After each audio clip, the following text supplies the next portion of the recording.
All right, we're going to get started this morning with an invocation from Pastor Myron Bruce of Southwest Church of Christ, and that will be followed by the Pledge of Allegiance led by Piper Bush, representing Girl Scouts Troop 3469. Please stand. Would you please bow with me as we go to our Father in prayer? Father, we're so very thankful for the morning which you have given to us and the opportunity which we have now to assemble, that this council, that these men and women have come together to, Father, make decisions, to bring rulings and to give clarification for our great city. And I pray that you will bless them in the decisions that they make. I pray that you'll give them peace in their hearts, that you will, Father, be able to show them a peace that surpasses all understanding. And that as they talk together and as they reason together, Father, I ask that you will reign in their hearts and in their souls. My prayer is that you will be with Bradley and James and Barbara, with Todd, with David and Jo Beth, with Nikki and Mark. Father, please watch over Craig and Amy and Kenneth, and especially, Father, our mayor, David, that you will give them guidance, that you'll give them, Father, an understanding of what is best, not just for this city, but what's best for us as individuals. May your name always be glorified. And Father, may the decisions that we make reflect our love and our trust in you. Watch over us, I pray, in Christ's precious and holy name. Amen.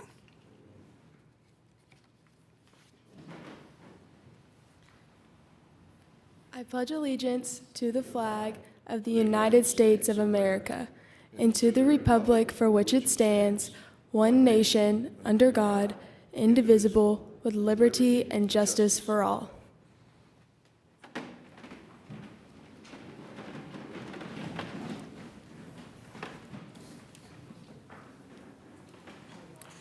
Well, thank you, Pastor Bruce, and thank you, Piper. I call this meeting of the City Council to order, and we have a couple items on item 3, Office of the Mayor, and I will make my way to the front to make those presentations.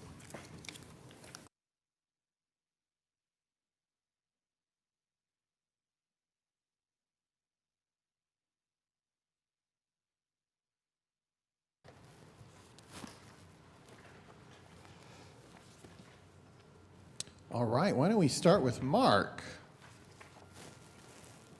Come on up, sir. Mark is this month's representative of the finest group of city employees in the nation. And Mark Foreman, we would like to learn a little bit more about you, so I'm going to ask the clerk to read this resolution. Whereas Mark Foreman has been a city employee for 11 years and is a helicopter mechanic in the police department.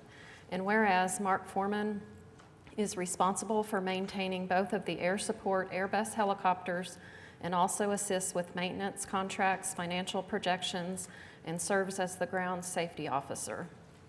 And whereas Mark Foreman ensures the unit is always mission ready through his attention to detail and maintaining the aircraft. And whereas Mark Foreman makes himself available after hours and eagerly responds to ensure the air support unit is ready to respond to calls for service 24/7. And whereas Mark Foreman goes above and beyond the call of duty and takes the initiative on task to keep the unit operating safely and efficiently. And whereas Mark Foreman was awarded the Technical Specialist of the Year Award at the Airborne Public Safety Conference by the Airborne Public Safety Association in August. And whereas this council desires to recognize Mark Foreman for his dedication, professionalism, and commitment to the residents of the city of Oklahoma City.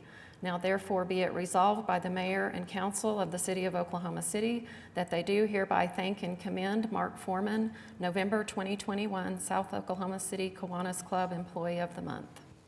All right, well, that's fantastic. Some of us were at the opening recently of the new hangar for the helicopter. I hope that's made your job just a little bit easier.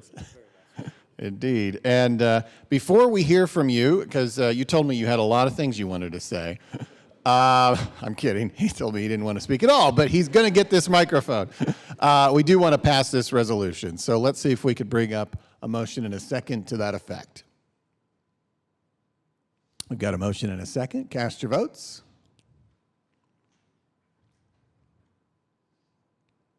Oh, and I would like to vote aye. Yes, sorry, thank you. Passes unanimously. All right, you are the Employee of the Month, and we would love to hear even just a couple words from you, Mark, and we're so grateful for your service to the people of Oklahoma City. All right. I couldn't work with a better group of guys. Our unit is fantastic, and I appreciate this, and thank you very much. All right, thank you. Let's hear it for Mark.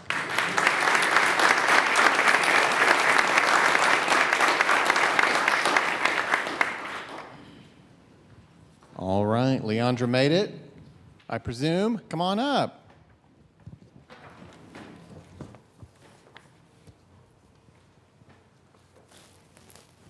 Leandra Dokes is our Teacher of the Month from Millwood, and we would love to learn a little bit more about you, and so I would ask the clerk to read this resolution. Whereas Leandra Dokes has been named Teacher of the Month for November 2021 by Millwood Public Schools and Rotary Club of Oklahoma City. And whereas Leandra has been an English teacher at Millwood Arts Academy for 2.5 years. And whereas Leandra notes the students' creativity and eagerness to learn as a driving force for her commitment to Millwood Public Schools and its students. She admires how the students show perseverance in overcoming challenges in the classroom. And whereas Leandra believes one of her greatest accomplishments in her teaching career is the relationship she has been able to build with her students. She is a member of the Safe Schools community and leadership team at Millwood Arts Academy and is proud of her ability to create a safe and welcoming environment for her students. And whereas Leandra says an important trait for an outstanding teacher is the ability to listen, and she prioritizes listening to students and family stories. And whereas in her spare time, Leandra volunteers on a committee whose focus is to feed the homeless, and she serves in various capacities as a minister at Holy Temple Baptist Church. Now therefore be it resolved by the mayor and council of the city of Oklahoma City that they do hereby recognize and commend Leandra Dokes on her selection as November 2021 Teacher of the Month by Millwood Public Schools and Rotary Club of Oklahoma City. Well, fantastic. Thank you, Leandra, so much for your service to our kids. And we want to make this official, so I'm going to ask if we can get a motion and a second to pass this resolution. We have that. Cast your votes. I would like to vote aye. Passes unanimously. You are the Teacher of the Month, and we would love to hear a little bit about you. And by the way, my dad was an English teacher for 3 decades, so I have great admiration for your work. And again, we'd love to hear a few words from you, Leandra. All right. Well, it is an honor to be able to teach young minds, especially at Millwood Public Schools. And during this moment, I'd like to dedicate this moment to my father who recently passed. So it is an honor to be able to teach young minds just the way that my father and my mother have, who are now retired. Our deepest condolences, and yes, let's hear it for Leandra. Thank you so much. All right, that concludes our presentations. I will make my way back to my seat.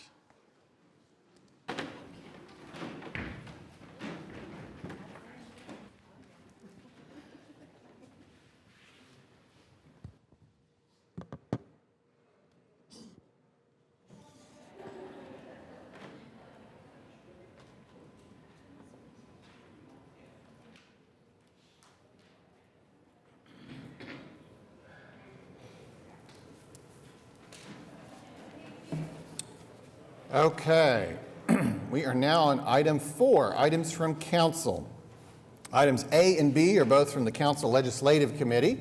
A is a resolution adopting certain federal legislative issues as the City of Oklahoma City's 2022 federal legislative program. And item B is a resolution adopting certain state legislative issues as the City of Oklahoma City's 2022 state legislative program. Of course, every year we go through this exercise of deciding what our state and federal priorities are so that we give direction to our state and federal lobbying teams.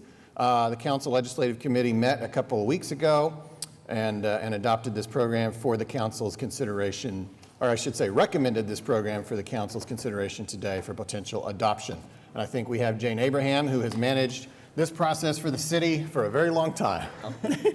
And could probably read many of these issues in her sleep. So Jane, we would love to hear an update on these two programs. All right. My name is Jane Abraham, and I'm Community and Government Affairs Manager. I work in the City Manager's office. And yes, I've been managing this process for some time. And I feel very grateful to do so. I'll start off with just sort of talking about what our process is for legislative issues. We start off in the summer. It always seems so early to start, but it isn't.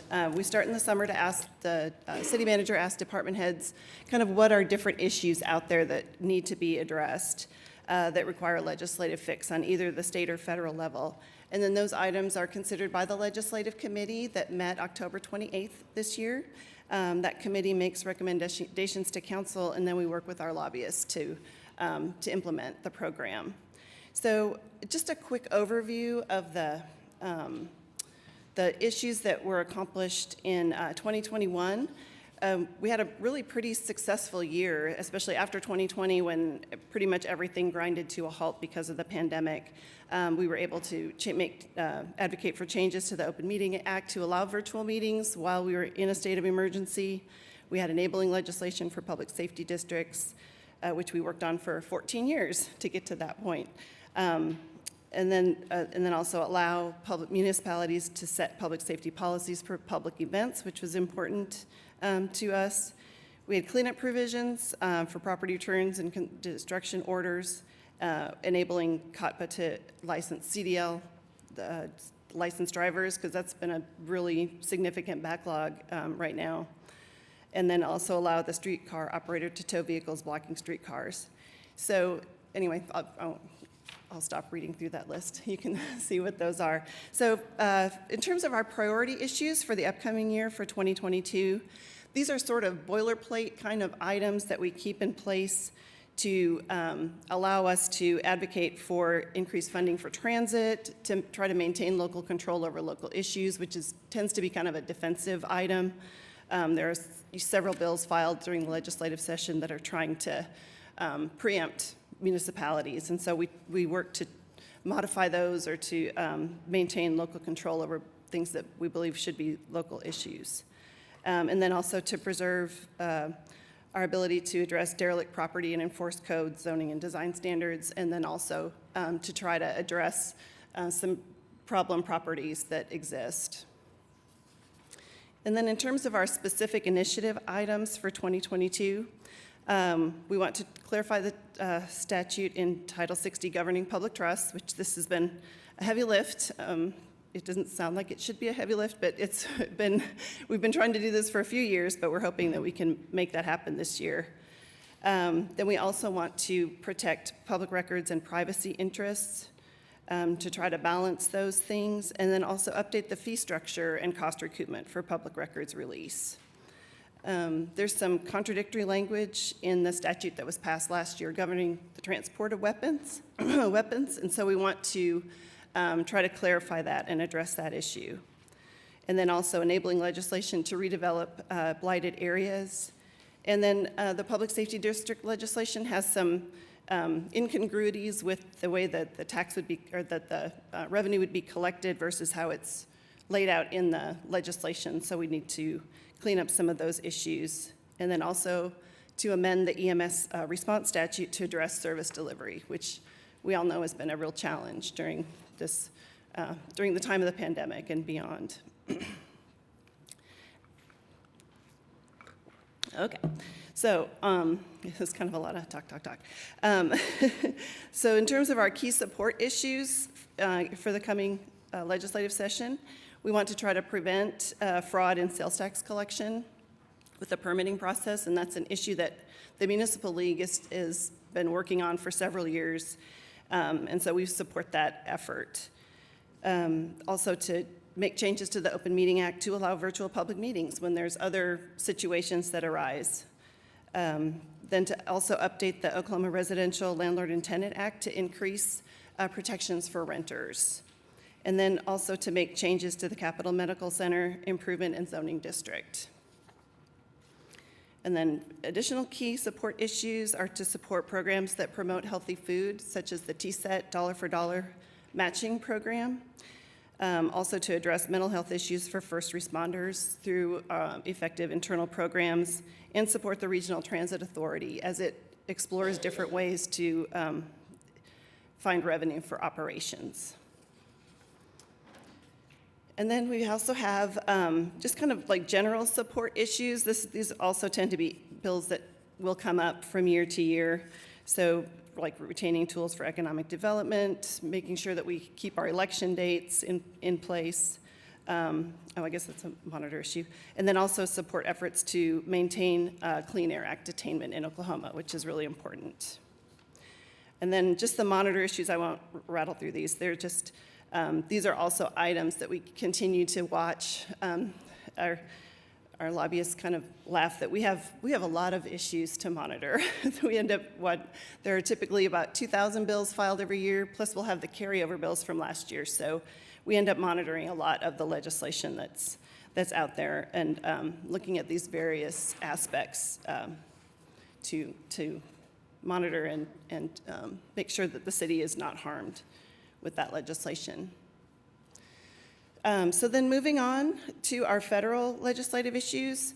In terms of the priority items, the first one is, of course, the pandemic-related expenses and community support, which the city was very fortunate to receive direct funding from the federal government for a lot of different programs. And so we want to continue to monitor those and also to make sure that the funding that we're expecting comes through, and also to communicate back to our legislative delegation the programs that we're doing and how we're spending the money, because that's really important to keep that communication process open. And then infrastructure investment, which you all know that the infrastructure bill was just passed by the House, and so now goes to the President. He's talked about, I guess they're signaling that he may sign that next week. So there's a lot of information, or there's a lot of funding in there that'll be very important to the city. And then also transportation and transit falls under that, as does airports. And then the implementation of opportunity zones and the economic development and local grant programs. In terms of support issues on the federal level, these items don't change very much from year to year. I think Mayor joked in our meeting that they've been the same for a very long time. But we continue to support FAA operations, Tinker Air Force Base, Amtrak, which I think there's a provision included in the transportation bill to address Amtrak. Also the National Weather Service, keeping that in Oklahoma, and long-term reauthorization of flood insurance. And then we also monitor several federal issues. Internet sales tax collection, which that's been wildly successful for the city, retention of tax-free status of municipal bonds, and then enforcement and compliance with the Clean Air Act and EPA standards, and then issues that affect water and wastewater. So that kind of wraps it up for me, if anybody has any questions. All right. Any questions or comments for Jane? Mayor, I have one. Yeah, go ahead, David.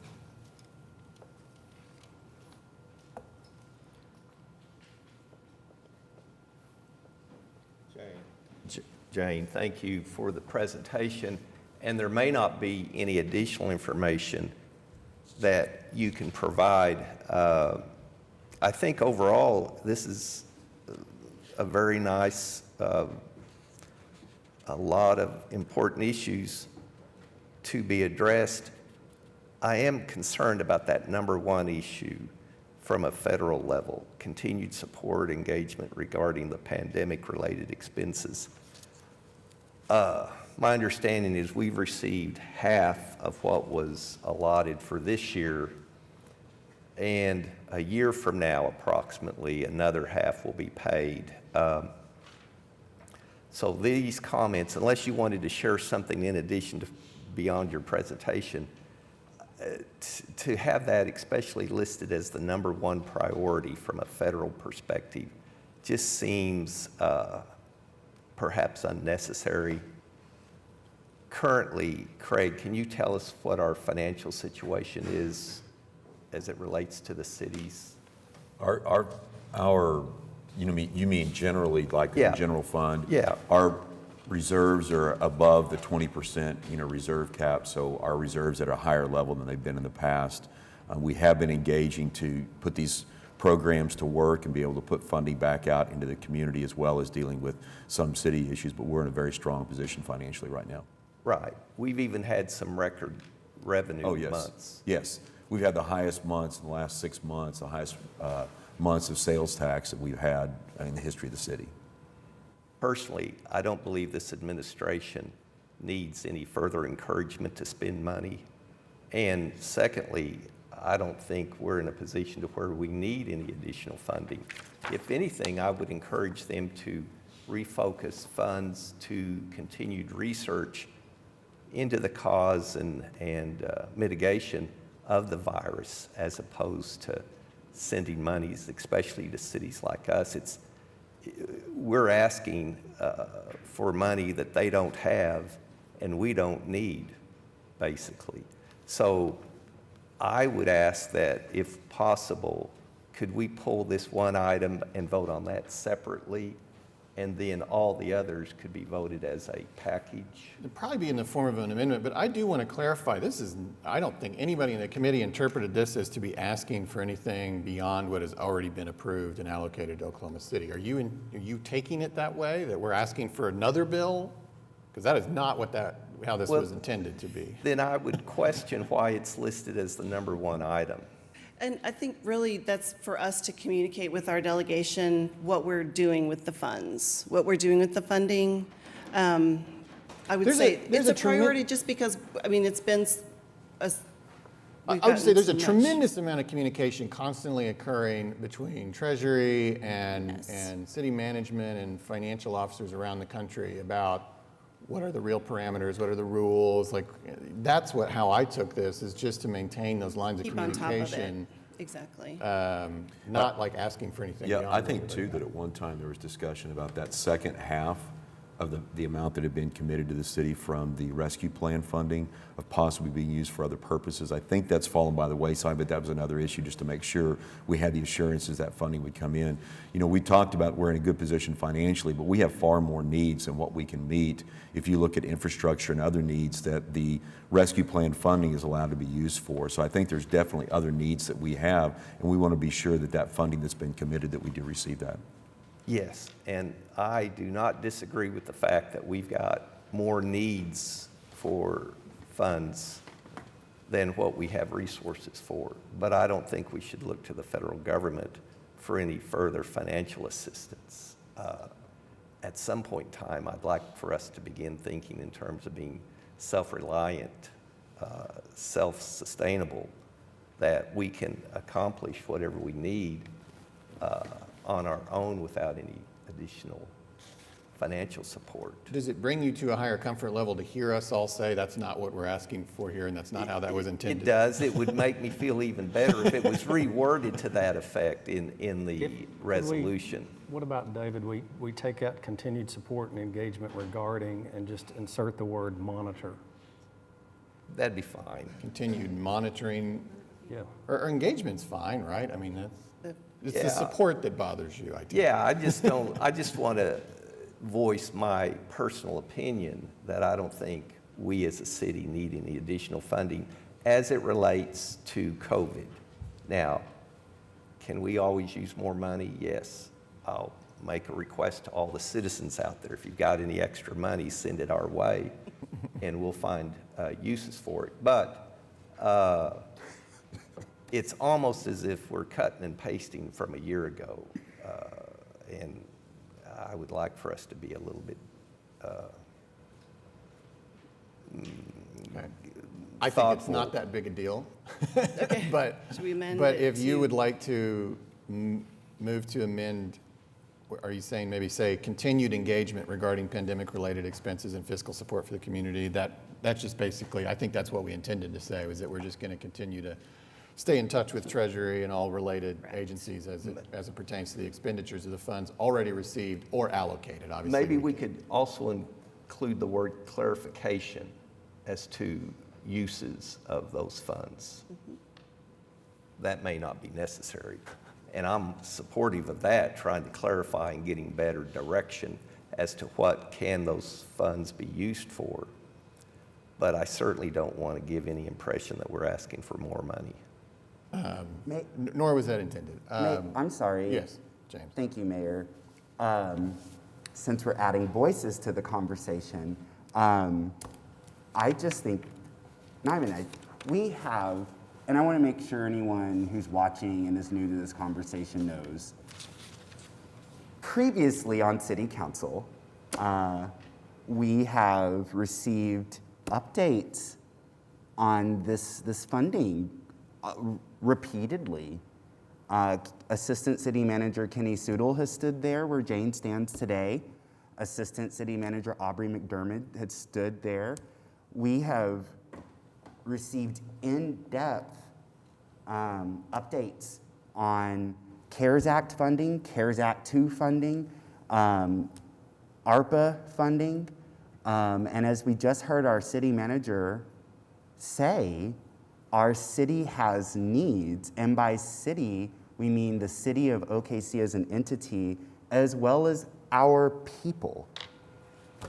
We can, when I hear that, sorry, I know, why on God's green earth would we amend language when we're gonna do exactly what this language says? We're going to continue supporting and engaging in this conversation with people. We're not just monitoring, we're engaging, we are advocating on behalf of our people and our city as an entity.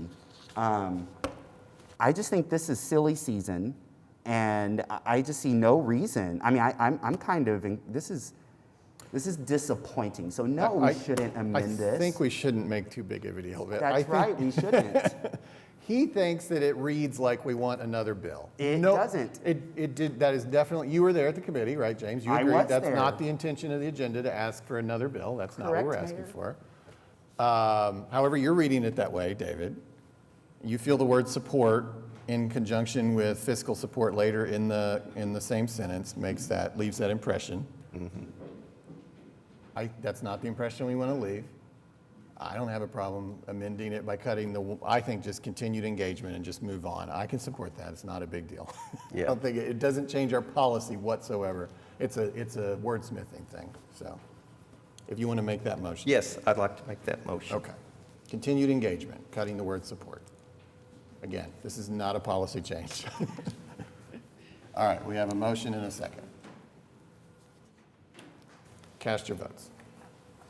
Wait, I'm sorry, what am I voting on? So you're voting to cut the word support from priority issue 1, the first use of the word support, and they would say continued engagement. I just want to make sure that the people, It's not a policy change. You can vote, just vote no. okay, all right, I'm just saying, y'all, this is funny. This is what this is.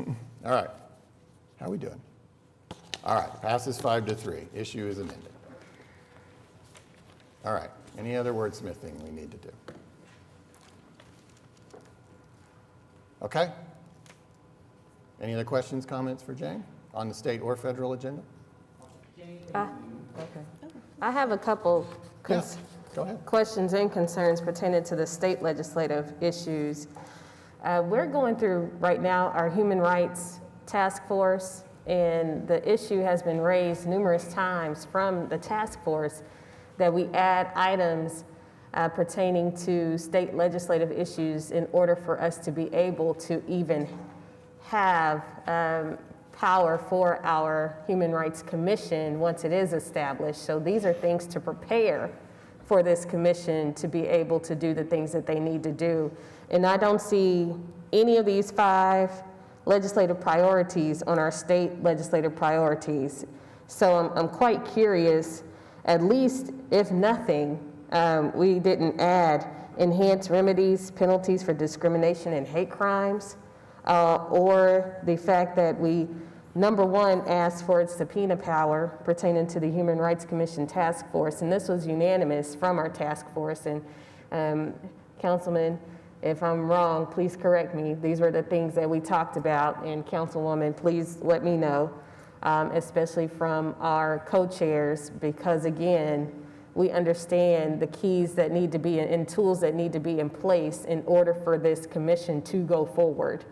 And these are also things that we talked heavily with our municipal councilor and talked through with our municipal councilor about in order for us to even look at the opportunities to start the engagement. And while I understand we have not brought that to the vote of our city council to approve, these are things that as a city we should want, period. Clearly, we have seen the number of penalties for discrimination and hate crimes rise across this country, not just in Oklahoma, across this country. So if anything, that should probably be on federal too, not just state. So I'm just, again, trying to understand why I don't see any of those things that we have truly,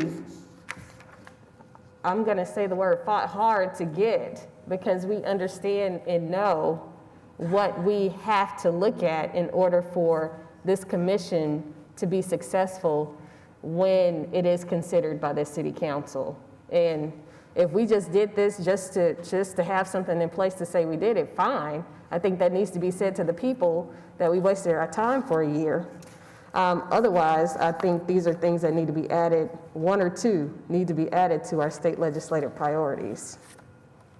So I think that it was the committee's judgment. Obviously, the council as a body can feel differently, but I think it was the committee's judgment until we have actually, as a council, adopted a Human Rights Commission, that it was not time yet to seek potential legislative changes that would enhance their abilities. Obviously, it is legal under state law to have a Human Rights Commission today. The city of Tulsa has one. I understand everything you're saying, and I think those are very legitimate conversations to have, but the committee did not feel it was time yet. It was basically just, that was not the right order of things. But if you feel differently, this is the, as Councilman Greenwell just moved, this is the forum to have that conversation. Well, I would like to move that we at least add a couple of these legislative priorities that we've asked for from the Human Rights Commission Task Force, because again, this was from a recommendation from the body. This was a recommendation from the policy committee, and overall had to be voted on and approved by that task force. So it wasn't just a small body of folks who said we would like these things. This was an overall vote from that body that said, these are the things we would like to be considered, and these are the things that we want in order for a human rights task force, or excuse me, a human rights commission to have the tools that they need in place to ensure that we're protecting our citizens and all of those residents that live within Oklahoma City, to ensure, again, penalties for discrimination, hate crimes, authority to levy fines, authority to compel community service, authority to award restitution, and subpoena power. If we can't get all five, there's no reason why we can't add at least two to start the conversation again for that. So I'm going to move that we add to the state legislative priorities of subpoena power and enhanced remedies penalties for discrimination and hate crimes. How can we do that if we don't even have a committee formed? How can we give something power that doesn't exist yet? Yeah, I mean, ask for power for something. Yeah, that sure. doesn't I mean, exist. legally we can do it, but I think you're making a rhetorical argument that you don't feel it's time yet, and that was what the committee had decided. So I mean, I think. Well, if now's I not mean, the I'm time, asking when is the legally. time? I'm asking honestly, legally, if something doesn't even exist, how can we give it or ask for it to be given power that it doesn't even exist yet? We can ask for lots of things. I mean. Yeah, well, and it's not specifically just for Oklahoma City, it would be statewide, so the fact that. But the state already has that power. But human rights commissions at the city level, the legislative ask is that human rights commissions at the city level have that power. So it wouldn't just be for Oklahoma City, it would be for any human rights commission at a city level. And I think I was actually just talking to a legislator last week about the legislation that went into effect to cap insulin prices. And he mentioned that was a years-long process of discussions at the state legislature from advocates and between legislators. And I think to Councilwoman Nice's point, it's like, even if we don't have a human rights commission, I think these are things that this task force has recommended and has asked for, and it's part of starting the conversation at the state level. Not that anything specific is going to happen legislatively at the state level, but if we don't start the conversation now, we're going to be behind once we have a commission established. So I will second Councilwoman Nice's motion. Okay. May I also, I'm sorry. Were you Sure, gonna we say have a motion and a second, but if there's further debate. Well, it's more of a clarification on my part in terms of what I'm if I'm hearing this right, and just kind of also to explain my process going into the committee. Like, I'm glad you clarified, Councilwoman, about the task force already putting forth some of their recommendations, because otherwise, like, some of the community working group recommendations or the law enforcement task force recommendations, like, we haven't voted to make those recommendations yet. Had we, and when we do, I would hope, we'll have like a kind of checklist of things that we'll come back to advocate when it comes to legislative stuff at the state level. So if that's the plan on my part, when I think of the community policing working group and the law enforcement task force, when those two bodies make their recommendations together with the consultant, then it does stand to reason that if the human rights task force has already made recommendations at this stage of the conversation, then I think adding them makes sense. So that's how I've arrived at that. If you have questions, let me know. But my second thing— I got one question. Oh, please, yeah. The task force is coming to us to make a presentation on what they've done, the work they've done. And if I haven't even seen these recommendations, I'd like to take a look at them and study them. You are on the committee. I know, I haven't not And you read haven't them. seen them? I haven't read We them. have looked over And these how many I would times? like And to you weren't at look that them. meeting? I'd like to study them, and I'd like to think about them.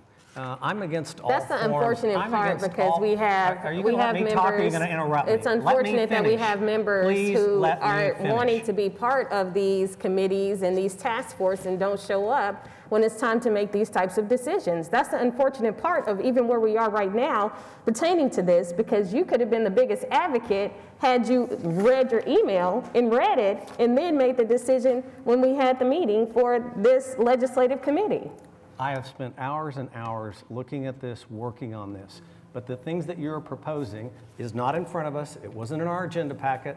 I'd like to look at it, is all I'm saying. You have it in your email. It's been in your email for over a month. Let's stay on task. We have a motion and a second. Can we just vote?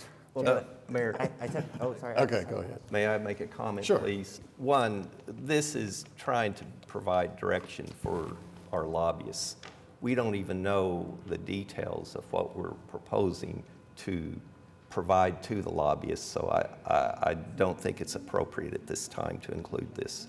And a second comment, Councilman Stonecipher is by far the most prepared member of this council on any issue. It's unbelievable the time he puts involved in all of these issues that I have come spent before this hundreds council. of hours working on this HRC material. I spent time with Kenny. I spent time with Amanda. I have gone over it in many, many meetings. But not the committee. Okay, we got it. I wasn't through. I'm sorry. Again, Councilman Stonecipher is the most prepared member of this council currently and over the past 10 years as far as my involvement here. Thank you. Thank you. Okay. I was. All right, real quick. Earlier, when I was providing those clarifications on the steps forward when it comes to both the law enforcement task force and the community policing task force as it relates to our legislative agenda, my follow-up to that was the recommendations. If there were 5 that I heard, I don't understand why we would just do the 2. I guess what I'm saying is, like, I would just like whatever recommendations that task force has put forward, I'd like to see those and put all of them there. I don't understand why we would pick and choose, I guess is my— Well, I'm happy to amend it to say human rights concerns. I mean, on our federal, there it says criminal justice issues. So there's a possibility to put human right issues pertaining to our state and our city. Well, do we I'm want to happy- see how this motion goes, and then if you want to add more after that, if it's, Yeah, and the other thing I'd say, Can't you I'm happy amend to the take a motion? look at this Point of order. and consider it at our next meeting. Point of order for I that. guess- yes, Councilwoman, which My point of voice order? doesn't matter. I'm speaking. I asked for a point of order to clarify what I can amend this motion to in order for this vote. Okay, we do have a motion on the table, so let me go to Councilwoman Nice, because it's relevant to the motion on the table, and then Mark will address your question. What is your point of order, Councilwoman? My ask is, with us already in this motion, and it is my motion, is it possible for me to amend this motion while we are in it to Yes. say human rights issues? So you listed earlier 2 issues. Are there more that you would like to at least? Where would you There are where would you like to five. put that? In Five the issues. state legislative issues. Under priority issues? Under Under support priority- issues? Under monitor issues? Be more specific, please. I want to put them in all 3. Okay. Okay, so we got the 5 issues. What? Just summarize them real quick, because you gave a good description of the first 2. What are the other 3? The other 3 include authority to award restitution, authority to compel community service, authority to levy fines, enhance remedies, penalties for discrimination and hate crimes, and subpoena power. And again, all of the Human Rights Task Force members received all of this information, and it was voted upon in our last meeting. Okay, got it. And Councilwoman Hammond, I assume you second that revised motion. Councilman Stonecipher, what was your question? I have no question. Okay. Thank you. We have a motion on the table to add the 5 items from relating to the Human Rights Commission. The wording was Task human rights issues. Yeah, the 5 human rights issues that have been discussed by the Human Rights Commission Task Force. We got a motion and a second. Cast your votes.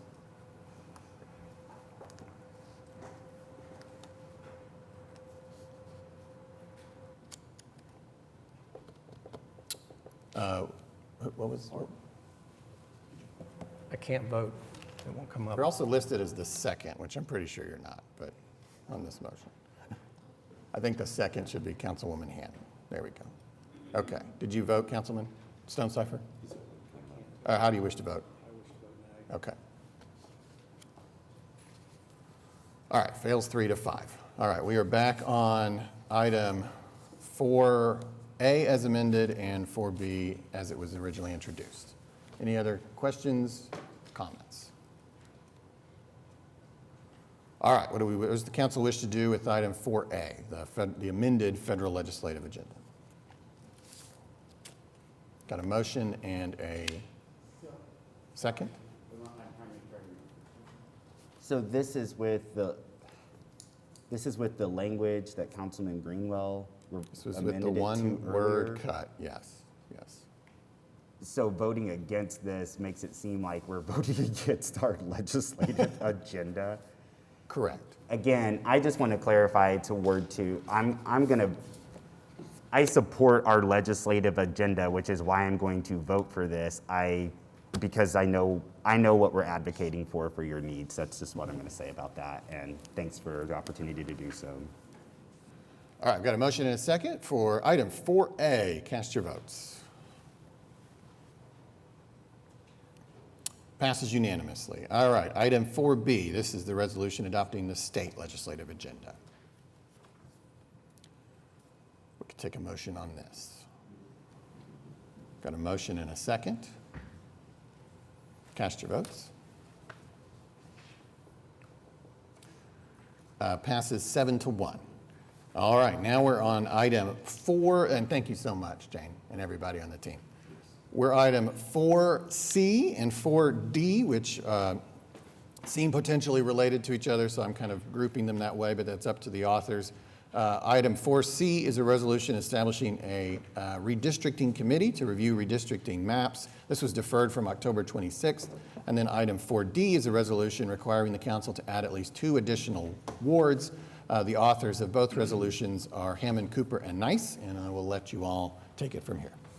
Thank you. I will start, and then I know we do have a presentation, but just to sort of, since this is a fairly new idea for the city, I'm not aware of us ever having anything like this in the past. This sort of proposal idea came to a few of us through the League of Women Voters and a group called People Not Politicians, who advocates for independent redistricting commissions to draw our district maps with people in mind, not protecting incumbency in any way. So we actually, Amanda Carpenter and Kenny Soodle did a presentation with the League of Women Voters just to educate them about the city's process. And we kind of started that discussion to kind of talk about what could it look like to have more public input, more direct public input along the process instead of staff draws maps. Maybe we have a few meetings that a handful of people show up to because we all live very busy lives, and it kind of feels like the map's already drawn, so why show up, is the sense that I have received from people in the community. I'll also say, this is obviously rumor mill, what I'm about to say, I can't verify it in any way, but I think the fact that it is something that exists, like a narrative that exists in the community, is problematic, and I think a committee like this can help buffer that mistrust of our process. But I've spoken with former council members who've been part of the process where council was broken up into small groups, looked at the maps and said things like, well, I don't do very well in this corner, can you take that out and move it over here? And again, whether or not that has actually happened, the fact that it can be a rumor is extremely concerning to me. So, I think again, the final point I'll make is I have the densest ward, the smallest geographic footprint in the city, but I struggle to get to all corners of the ward on a regular basis, especially in the last couple of years with the pandemic. Being out and about and really understanding on what things look like on the ground when you move through a community, about what communities of interest have in common.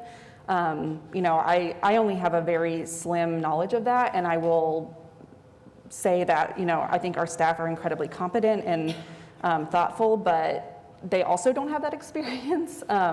It's just no small group of people that is not incredibly diverse in a variety of ways can have the experience and knowledge of saying, yes, it makes sense that these areas have common interests and, makes sense to be represented by the same representative. So from that position, we try to write it with and propose it with guardrails against partisanship, because I know there are concerns about that. And so, trying to make sure that appointees would not have not been lobbyists, members of officers, I should say, of any kind of partisan party structure, or federal or state elected representatives of a partisan body, to guard against that, to truly have community members who represent that geography of the ward. Because again, even for a ward like mine, that is incredibly small geographically, square footage wise, it's hard to fully understand and know, because I just don't move through the ward in the same way that a group of people that could help give that advice, provide that input along the process, rather than just sort of at the end when it kind of maybe feels like everything's all said and done. So that's my piece. I don't know if the other authors have any comments to make, but then we will have a presentation from staff. I'll just make a few comments. First, representation matters. If we have grown in such a size for our city, then our city council should say such as far as representation. I will also say that in 1966 is when we last had more wards than 4. And it was because of that there became a Ward 7. That was the last time.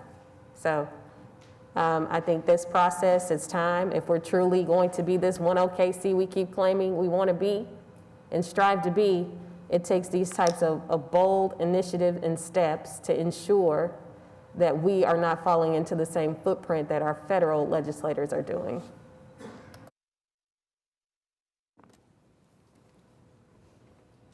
I'll just say, as I've spoken previously on just my views when it comes to the redistricting process generally, it's just my strong, and I think I've spoken both from this horseshoe and I think in private with several of you, like, I just have a preference where, as an elected official, I would not be the one drawing boundaries where I represent. I really like the idea of, and that's not what we're proposing here.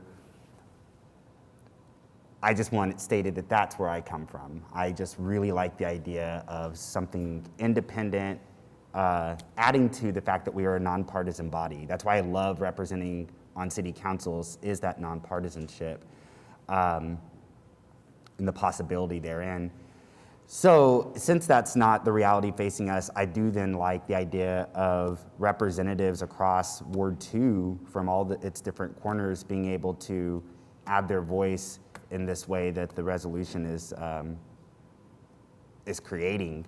I love that transparency and oversight, and that's why I'm supporting this particular resolution. And that's all I have to say about that.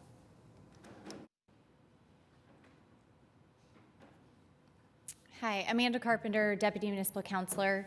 I am just going to go over what the details are that are in this resolution that provide the makeup and the process for the redistricting committee if this resolution is approved.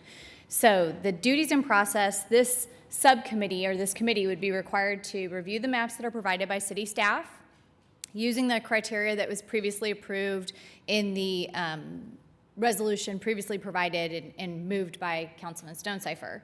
They would develop the recommendations on where the ward maps meet, what the lines are, and then that recommendation would go to council before its final consideration of the maps and the ordinance developing the new wards in April of 2022.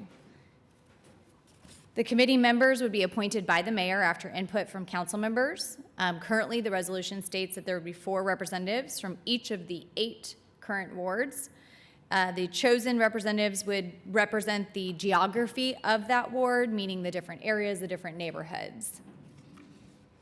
The member qualifications, which Councilwoman Hammond explained very succinctly, no previous partisan elected official, lobbyist, a member of a political party, staff member of a political party, candidate for elective office, or employee or paid consultant of the state or U.S. Congress. And then some information that was provided to our office that is for your information is there are other cities who have used committees.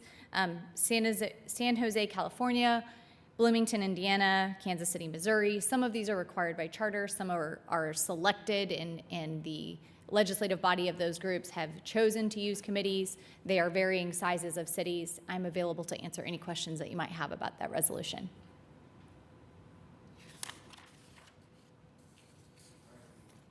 Any questions or comments? All right, then. Councilman Greenwell? Well, I guess we're getting close to the voting. Mm-hmm. It would appear so. Can I show the city map? Amy, since you were so nice last meeting to put something up there, would you be able to show the city map by ward? You know, we've got a map on our website. If you Google OKC ward map, I do this 3 times a day, you can get the map.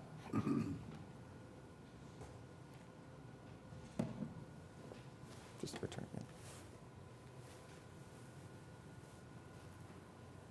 Yeah, could we focus on Ward 5? Is there a way to, I think he wants everyone to see that. Is there a Oh, way to yeah, share that's what I your screen? meant. Okay. Yeah, could we pull it up and just kind of broaden Ward 5? It's that yellow ward here. I got you. Right, that one right there, that gold one.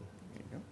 Okay, so if we may, just to go over quickly, mainly for those who are in the audience as well as who may be watching us, Ward 5, to go over the process that we've been using and at this point plan to use. First of all, there's just less than 10 steps. We get the estimate of population of the city of Oklahoma City. We divide that number by 8. We compare the estimated population by ward to that average divided by 8. And then, for example, like Ward 5, if my population as estimated is less than what the total estimated is divided by 8, if mine is less, then I have to increase my ward area to obtain the additional population. For example, let's say I currently have 70,000 and I need to get to 75.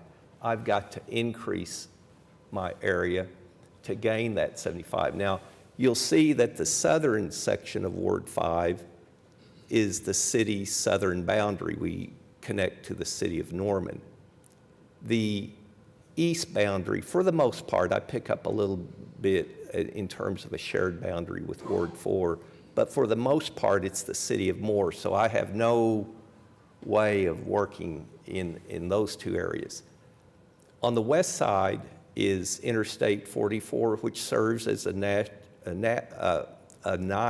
not a natural, but a nice boundary with basically Ward 3. Bradley, you don't go out to, that's all Ward 3, yeah. And so really all I have to deal with is the northern boundary. So if my population is greater and I have to shrink it, that shrinkage will come on the north side of Ward 5's boundary, which is basically 3 miles. You know, there's not much area. And if I need to increase it, I could draw from either Ward 4, Ward 6, or Ward 3.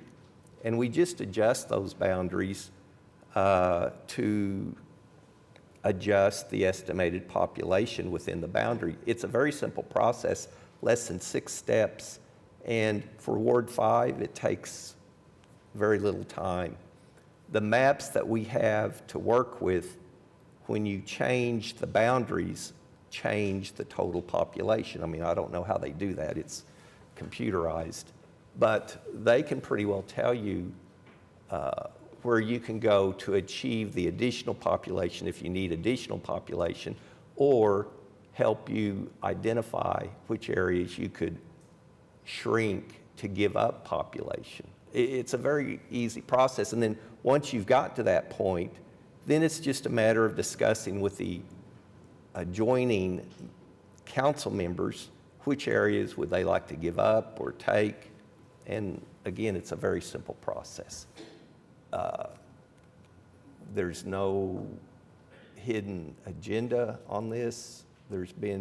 I've never heard of any efforts to eliminate any sector of population or anything like that. It's basically, we're all connected. You either grow, expand the area, or shrink it to accommodate the average population. It's a very simple process. And so that's all I wanted to point out. So thank you, Mayor, and Amy, thank you. Thank you. Okay, by the way, we do have one person who signed up to speak, although specifically to item D, so maybe we'll handle C first and then hear from that person.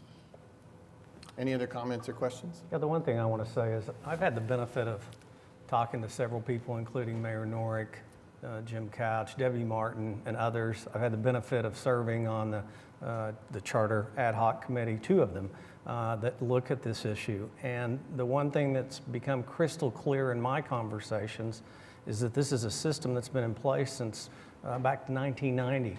And it's worked, and it's worked well. And if it's not broke, I don't think we need to tinker with it or fix it or change it. It's worked for our city. It's a good thing for our city. I'm not willing to abdicate my responsibility and my obligations to play a part of this process, especially when I look and see the problems they had in Norman, Oklahoma, where they had one of these committees. So I'll be voting against the resolution. Thank you. I guess my last comment, and I'll make a motion, is, okay, we have 2 people of color on this council. How many people of color will be part of our staff who do this? I'm not sure. Nope, none of us speak another language to my knowledge. None of us live in South Central Oklahoma City. This process has worked. When I hear things like that, or when I hear things like, this is a simple process, I always have to think, work for who? And when we look at what's happening at the state level with our congressional district proposed maps, I see the Latinx population of South Oklahoma City, and honestly, anyone who lives in South Oklahoma City, but particularly a growing Latinx population having their voices minimized, discarded, and just disregarded completely. And to the point of, well, we just have to move this to do this, and it's my ward. I have a few highways in my ward that aren't just a natural boundary. So it doesn't make sense to me that we couldn't have more people involved in thinking about how do people move through these spaces and what are those communities of interest that also, of course, we need to consider just numbers, but just saying, oh, well, there's a natural boundary here and there's a natural boundary there isn't the whole conversation. And again, I think to Councilwoman's point about wanting to be #OneOKC, if we aren't actually bringing people into the process and providing transparency and accountability, again, the fact that those rumors exist and that distrust exists is a problem, regardless of whether it has happened or not. And having more folks that are living, working, supporting their families, moving throughout these spaces in a different way than any of us do, and any of the staff who will be working on this process do, to me, does nothing but improve the quality of representation and access, transparency, accountability to this government body. So with that, I'll make a motion to pass this resolution. Item 4C. 4C, yes. Mayor, I do want to add one more thing since Councilman Greenwell pulled up the map, because it helps me. Can y'all hear me well? It helps me be able to clarify my position on this resolution and why I'm advocating for it. So, Councilman Greenwell, for me, the moment, like, I respect a lot of our process, particularly as it relates to the computer software that will be crafting the lines, for instance. I like that because it's removing me from it. I really appreciate that part. It's the moment in the process where once we realize that new boundaries need to come into existence, that's the moment where, rather than me as the elected official looking at that, whatever map comes from that software, it's the moment where I'd like an organization like League of Women Voters, which I just want to read like what they do, right? They encourage informed and active participation in government. They work to increase understanding of major public policy issues and influence public policy through education and advocacy. They want more people engaged in the democracy. And I think that moment of, let's say, the computer crafts, here's what the possible new maps are. I think having nonpartisan residents representing, kind of a four corners of a ward, being able to say, okay, well, now that we know that things need to shift, what about this? What about this? I think that just gives more voice to the conversation. That's the moment I'm asking for before it would ever, if the council person's still gonna be involved in it, I'd rather go through many more steps before it ever got to me where I can just look and be like, cool, that's great, let's go, let's move forward. That's what I'm asking for, is just more resident engagement in that process, more awareness of the process itself. And then ultimately, I just believe that through engagement in that particular process, what will come from it will be residents better understanding then, oh, well, here's how I can advocate on public policy issues that matter to my ward. Maybe I didn't know as much as a resident about the north part of my ward as what the needs are on the south part, but by participating on this panel, now I do. And I find that's been conversations I've had generally with residents in the ward where they didn't know about stuff facing maybe Northwest 122nd, but then when I talk to the people down at 23rd, they're like, oh, wow, that's a good point. I hadn't thought about that. And then we're able to kind of build coalitions and work better together in that way. So that's why I've arrived at this position of supporting this. I just think the more voices in that conversation, the stronger the product ultimately, the product being a working government. So just wanted to say that. Thank you. Thank you. Okay, we have a motion and a second on item 4C. Cast your votes. Fails 3-5. And now we're on item 4D. Is there anything the authors wish to say, or do you want me to call up the resident who signed up to speak? We do have a short presentation about this one to kind of just walk through sort of the reasoning behind this proposal. I think what I'll say is Councilman Nice mentioned this process hasn't been revisited or hasn't been implemented or changed since the, did you say 60s? 1966, and the only reason we had representation for Ward 7 of African American descent was because the council member passed away. And I think, again, going back to my point about the growing Latinx population in the city, like, it pains me to realize how disregarded the south part of my ward is. Like, I do my best to connect with folks there, but when I was knocking doors on the south side of my ward, I talked to people over and over and over again who said nobody from the city had ever come and talked to them when they were running for office because they didn't matter. Their votes didn't matter to people in the past.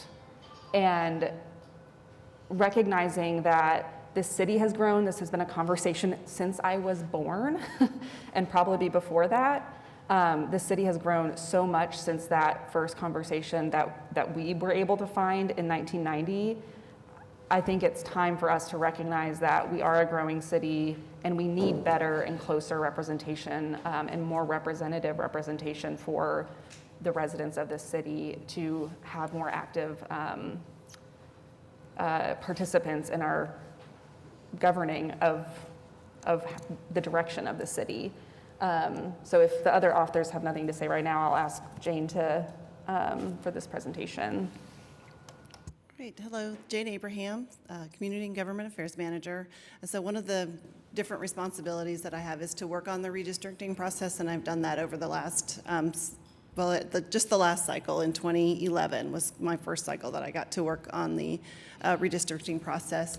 But throughout that, we've also had the conversation about the 10-ward expansion, and that was brought forward by Councilman White several years ago. So anyway, I'm just going to kind of go through a history that just talks about some of the different things. Oh, this is really small. So yes, as you said, in 1966 was when the city was divided into 8 wards. Prior to that, it was in 4 wards, and it essentially stayed that way. They did like a brief experiment where there were 2 members per ward when it was still 4, but then that only lasted for like a year, and they went back to having 4 until 1966 when the city was divided into 8 wards. And then during the 50s and 60s, of course, the city, Oklahoma City, annexed a significant amount of land, and that expanded the city limits to the current configuration. So the expansion of number of wards has been considered over the past several years. In 1990, a committee was established to look at expanding to 12 wards. And then in 2006, research was conducted on the history of number and size and presented to council. And then in 2014, City Council actually held a special meeting to discuss the potential to have 10 wards. And then most recently in 2018, a group of citizens approached City Council about expanding. And then the research on peer cities was conducted at that time. And so this just shows the population growth that we've had since 1970 and just the different, percent changes over time. And we've obviously increased our population. And then most recently, we went up 17.4% between 2010 and 2020. And then this is the peer city analysis. So this similar to what was done in 2018, but just updated with the 2020 census numbers to just look and see, like, among our peer cities, the number of counselors that they have in their population and sort of the number of people represented by each counselor. And then also the square mileage for each of these peer cities. So that's really all I have. I don't have any additional information. Happy to answer any questions. Can we hear from whoever signed up? I'm sorry? Yeah, from whoever signed up. Okay. Sam Worgan Grimaldo. If you wouldn't mind stating your name and address, and keep your remarks to 3 minutes or less. Before I get started, would it be possible to pull that map of the city wards up again? I think it'd be helpful for illustrative purposes. My name is Sam Worgan Grimaldo. I am a resident of Capitol Hill in Ward 4, and I live at 400 Southwest 26th Street. I've spent most of my life living in South Oklahoma City, and I've not been able to make it to many council meetings for many reasons, mostly to do with access, having these meetings happening during the workday, but that's an issue for another resolution, hopefully, in the future. The first city council meeting I actually made it to was a little over 10 years ago, and the significant agenda item that day was the issue of redistricting and adding more wards to our city council. I heard some discouraging words that day, and obviously the resulting vote was to keep the council at 8 wards. One of the reasons stated by a former council member for not expanding the council was that it would require a complete reorganization of the horseshoe where you all are currently seated. That you'd have to add more chairs up there, and the requisite remodeling would be too much trouble. Thankfully, the conversation on redistricting has evolved from that time. At least I hope it has. I hope that the thoughts that you ponder as you vote on this resolution go beyond how you personally may be inconvenienced, and that you can see this is an opportunity to create a more unified Oklahoma City. At this point in our city's growth, the conversation about redistricting our wards and the potential to add at least 2 more is a conversation about access, representation, and inclusion. As a lifelong resident of the South Side, I know personally the feeling of being a part of the city that all too often seems to be forgotten or ignored. As a volunteer and former candidate for elected office, I've had the privilege of knocking on hundreds of doors personally and hearing fellow Southsiders echo that feeling. I'll give credit to the increased and long overdue attention the South Side is starting to receive from a few of you up there. You've shown an unprecedented interest in making sure we enjoy increased public investment at the city level, but the bar for that was set pretty low. We need more than kind words and photo opportunities. We need accurate representation. If you look at the ward map, as it's presented here, you'll see that the inner city core of South Oklahoma City, framed by the highways, as Councilmember Greenwell alluded to earlier, though I found it interesting that 240 doesn't serve as a natural boundary, but I-44 does. If you look at that area, the inner city core of South Oklahoma City, you see that it is split between 5 of the 8 wards that make up the council. I grew up and lived and worked in the area all of my life, and it is undoubtedly what would be considered a community of interest that should share political representation at the city level. We are a largely working-class, multicultural area with a substantial immigrant background population, and we share many of the same interests and concerns when it comes to how the city we call home develops now and in the future. Yet our civic voices, our votes, are divided up between 5 wards, effectively diluting and disenfranchising our voting power. If you decide against the opportunity to add more wards to the city council, you're deciding to uphold that disenfranchisement. The geography of our city makes any other reality nearly impossible. You would be foreclosing on an opportunity to encourage more residents of our city in the processes and investments that our tax dollars fund, and you would continue to rob communities of their collective voice. I encourage you to vote to support the resolution, to add at least 2 more wards to our council, and to make every effort to include citizen voices in the redistricting conversations going forward. And I know this is a continuing conversation that we will have, and so I hope that you make those efforts, and I hope that the redistricting process expands beyond just what is convenient for the current status quo, that you take into account the real effects on real people that live in our city. And I commend the authors of these resolutions for putting these efforts forward, and I hope that you will seriously consider the words and the experiences that I'm sharing with you today. Thank you.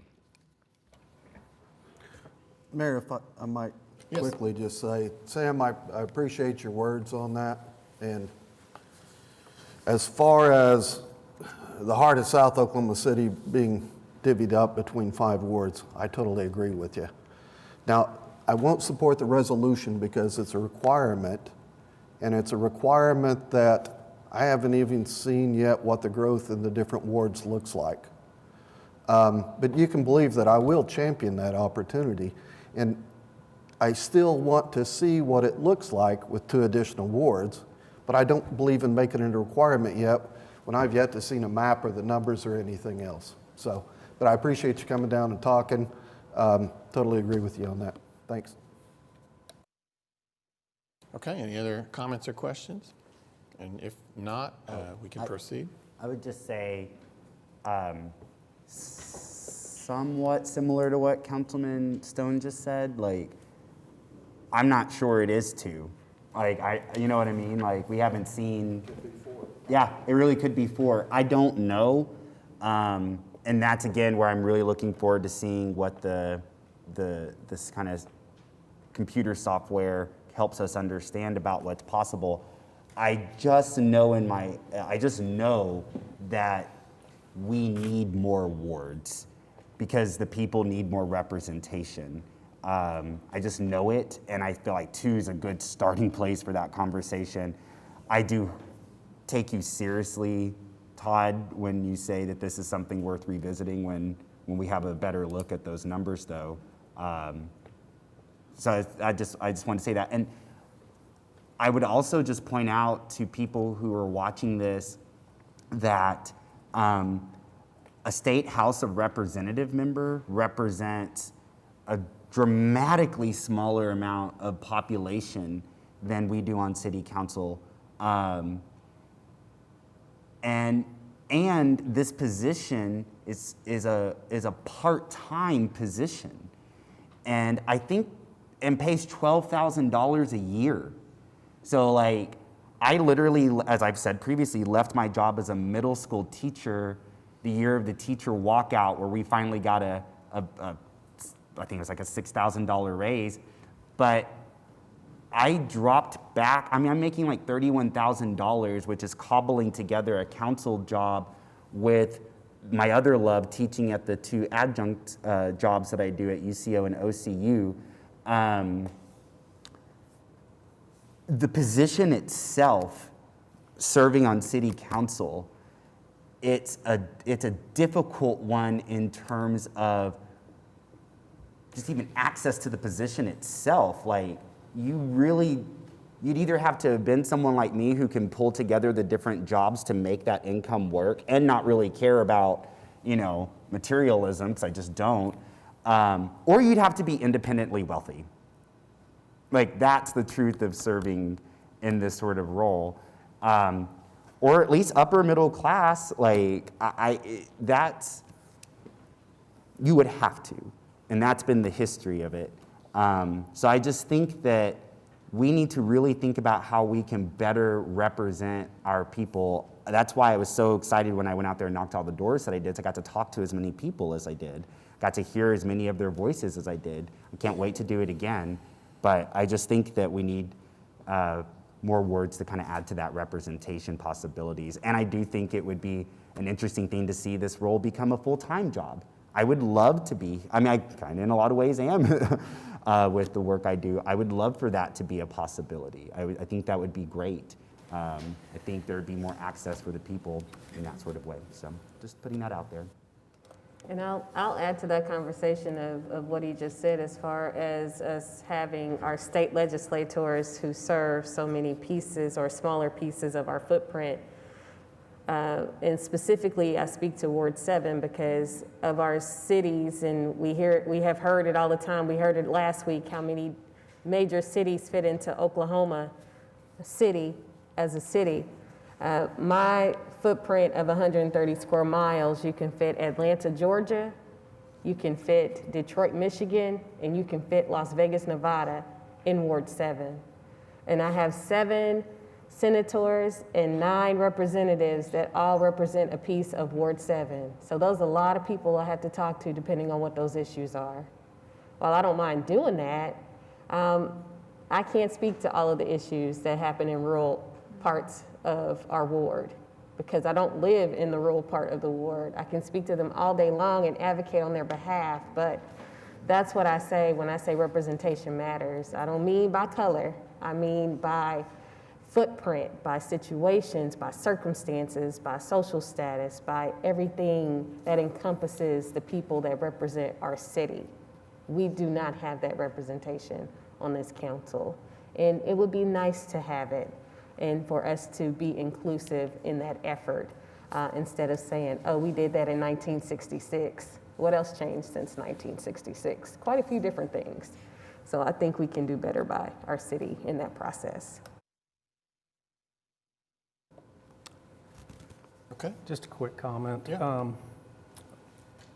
I went and did some research looking at the National League of Cities information on council size, and councils range from anywhere from 5 council members to 51, but the national average is 6. And when I started looking at cities that are either our size or larger, you have these cities with either 7 or 8 council members. Bakersfield, California, Columbus, Ohio, Detroit, Michigan, El Paso, Texas, Omaha, Nebraska, Phoenix, Arizona, Pittsburgh, Pennsylvania, and Raleigh, North Carolina. So the average in these cities is either 7 members or 8 members.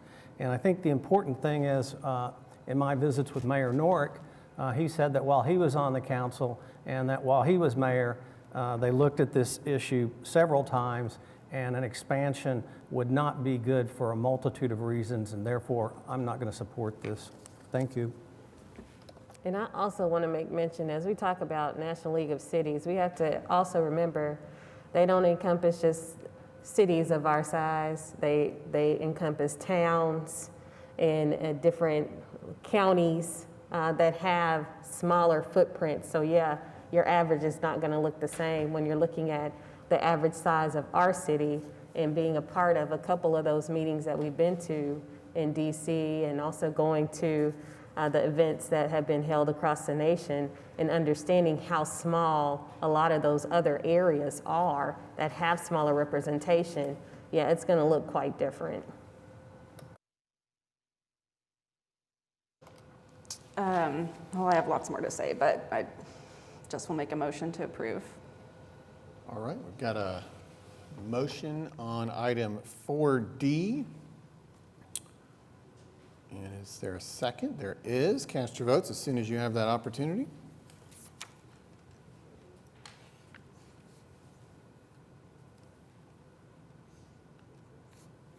I'm sorry, which one? 8. Councilman, have you had the chance to vote? I can't vote, but I'm voting nay. Okay. You're not stuck on presentation, are you? Sometimes that happens to me. Okay. He wishes to vote nay. Fails 3-5. All right. Now we're on item 5, City Manager reports. Mr. City Manager. Thank you, Mayor. We have a quick presentation here on the upcoming events for downtown in December with Fee Win with the Downtown OKC Inc. Holidays get here earlier every year, and there's nothing wrong with that. We're excited for the holidays this year.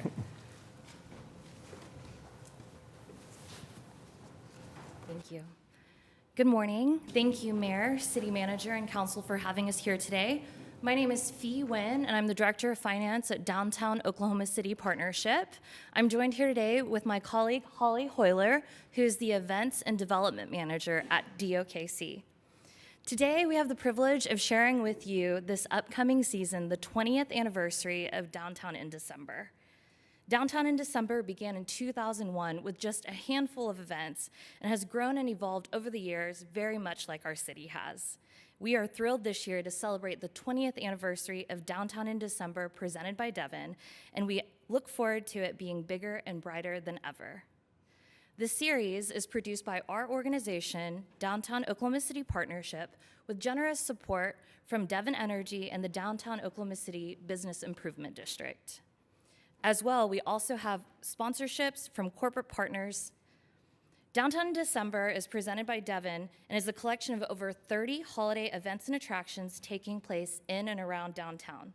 The event series provides a central location for residents and visitors to discover Oklahoma City's signature events, as well as numerous other community events put on by nonprofits and businesses. Thank you. Now I'll go through all of the events. Our first one we're super excited to bring back is the Oklahoma City Tree Lighting Festival. This event is returning in person this year to Bricktown. It is located on Mickey Mantle Avenue with the Bricktown Christmas tree. We are so proud to partner with the city and the mayor for this event, where we showcase talented and diverse performances throughout the season. We have family-friendly activities, including free photos with Santa Claus. In addition, we have our annual tradition of the countdown of the lighting of the Bricktown Christmas tree with Mayor Holt. Last year, in response to the pandemic, we decided to shift the tree lighting to virtual, and this year we're excited to bring back the in-person component while keeping the virtual holiday special, which allowed us greater reach to overall Oklahoma City and the state. Oklahoma City Tree Lighting Festival continues to be the kickoff to downtown, this year occurring in person the Thursday before Thanksgiving. The next event we have on our lineup is Lights on Broadway, a transition we made last year. It used to be a one-day holiday celebration in Automobile Alley, which was an open house for all the businesses there, and we really featured the light curtains, which is a holiday destination in Oklahoma City. Last year, with the pandemic, we decided to expand it to 4 Saturdays, allowing more of the community more opportunities to come enjoy it. And this year, we're excited to continue that tradition with 4 Saturdays, beginning the Saturday before Thanksgiving through December 11th. It is an open house, and we're thrilled to bring back Snow Globe Santa, who became viral last year. He's in a holiday snow globe, and we welcome families to come take photos with him for free. The next event we have is the Saints Santa Run. Last year was the first year for the Santa Run to be in Midtown, but unfortunately, we had to make it virtual. This year, we're excited to bring it to Midtown. We'll use the route we used for the Downtown Dash previously, and in our partnership with Saints St. Anthony's, we are excited to bring all the programming to their campus. We have lots of runs that day, including a free kids dash, a 1-mile fun run, and a 5K. We also have cash prizes for the fastest runners and the most festive costumes. This year, we are bringing back a Dog Day in December, and that's a holiday event in Midtown where we welcome the community to come and bring their pets all dressed up to take photos with Santa Claus. It is a fundraiser for Midtown OKC. We'll have programming and snacks available, and the whole community is invited to come out. Even if you don't have a dog, I encourage you to attend because it's really fun to see everyone there with their pets. Merry Midtown is also another Midtown program that we launched last year. It is a holiday marketing campaign which invites the community to come into Midtown. The businesses there, restaurants, retailers, have a bunch of promotional items occurring at that time, just welcoming the community in, and it's very festive because the Merry Midtown branding is all about red bows and holiday cheer during the season. One of the most beloved Downtown December events returns this year, and that is the Devon Ice Rink. The tentative start date is still in the air as they've encountered some technical difficulties, but it will be returning for the 10th season. It's open 7 days a week, and it is absolutely Downtown December's premier attraction located in the heart of downtown in the Myriad Gardens. As mentioned, there's over 30 events, more than I can share with you today, but we have all of this information available on our nifty website at downtowninDecember.com. One of the attractions that we're super excited to launch this year is our Santa tracker. I think that's a question that everybody has during the holidays. When can I see Santa? So if you simply go to our website, downtowninDecember.com, or in any of our promotional items, you'll see a QR code for Find Santa. You can see where he'll be throughout downtown. And oftentimes these opportunities are free to see Santa, and some of them include free photo opportunities also. Finally, as mentioned, this is the 20th year, and we're so excited to have the community come gather in downtown again. And a lot of these organizations, including ours, are taking extra precautions to make sure that the activities this year remain safe and accessible to the community. Please visit downtowninDecember.com for any additional information, and I'm happy to answer any questions if you have them. Thank you. Thank you so much, Fee. And I can't believe I'm going to light the Christmas tree next week. So I'm looking forward to that. We purposefully waited for Halloween to pass, and then you had to wait for Halloween. You felt like later, that was. Okay, Mr. City Manager. Yes, the only other item that we have on is a hotel tax report.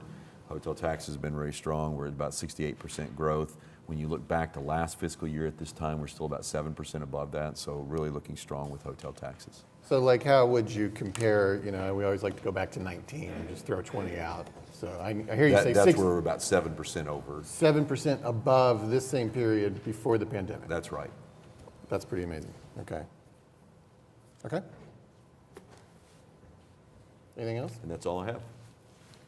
All right. Item 6, Journal of Council Proceedings. Items A and B we could take with one motion. Got a motion and a second. Cast your votes.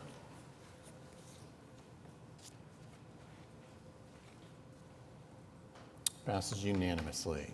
Item 7, request for uncontested continuances. All right, we had a few items already listed on the agenda. So item 11C will be deferred to December 7th. Item 11E will be struck. Item 11F will be deferred to December 7th. Item 11G will be struck. Item 11V will be deferred to January 18th, 2022. Any other items, Mr. City Manager? Yes, we have several, starting on page 13, item 11Q1 on dilapidated structures. All the items here are stricken. This is just item A is 316 North Allen Street. The owner has removed. And then on page 14, item 11R1, unsecured structures. All these items are stricken. Starting with item A, 316 North Allen Street. The owner has removed or has secured.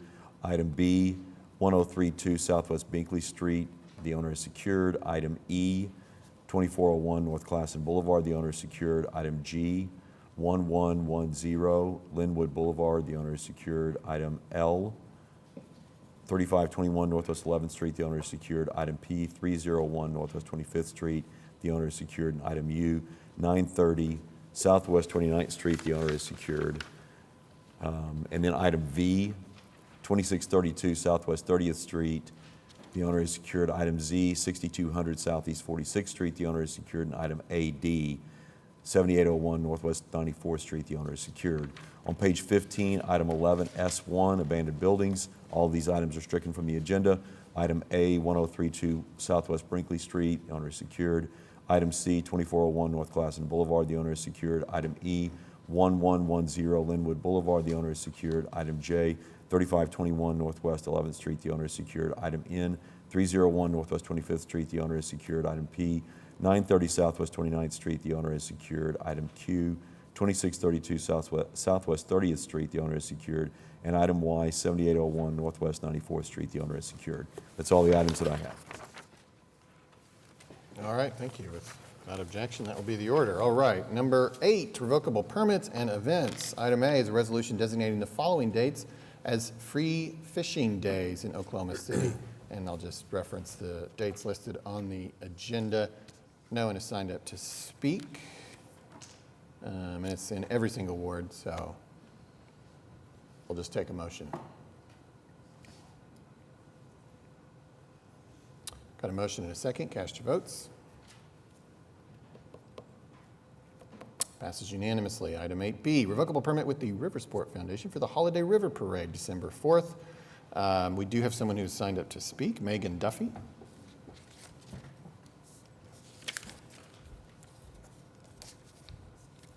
Good morning, Megan Duffy, 17014 Valley Lane, Edmond. This is Riversport's first year presenting this event. We're honored to pick up where Mike McAuliffe left off and continue this tradition and his legacy. The Holiday River Parade will be December 4th, Saturday, from 6 to 9 p.m. Skiing, Santa and his elves will be back, and they will kick off the event at 6 p.m. with a ski show. Following that, we'll move into the River Parade, motorboats from around the local area and a few local entities, along with our coaching launches, will be decorated in festive holiday themes, and they will parade along the river in front of the Boathouse District. Patrons and families will also have the opportunity to engage in some of our winter glow activities, which will include an indoor ice skating rink, curling, skiing and snowboarding, and pictures and story time with Santa. There'll be a laser light show projected in the background throughout the evening, and of course, we'll end everything with fireworks over the river. All right, Councilwoman Nice. Always my favorite part when I hear fireworks. So I'm actually very excited that you all are bringing this back. I think we had a year off, if I'm not mistaken, last year. But this is now one of my favorite times to be on the river, to see all of the boats and all of the lights. And if you have not seen it, you definitely want to be there. And I guess now, since you can ski OKC indoors, that's a great addition to this too. So with that, I will move for approval. Just one brief comment. The Holiday River Parade is something that I think Mike McCullough started and ran year after year, and we lost Mike to COVID this past year. And I want to thank you for keeping this alive and keeping it going, and I know his family and friends would be very honored and proud that you are carrying this tradition forward. Thank you. Yes, thank you. Thank you. We've got a motion and a second. Cast your votes.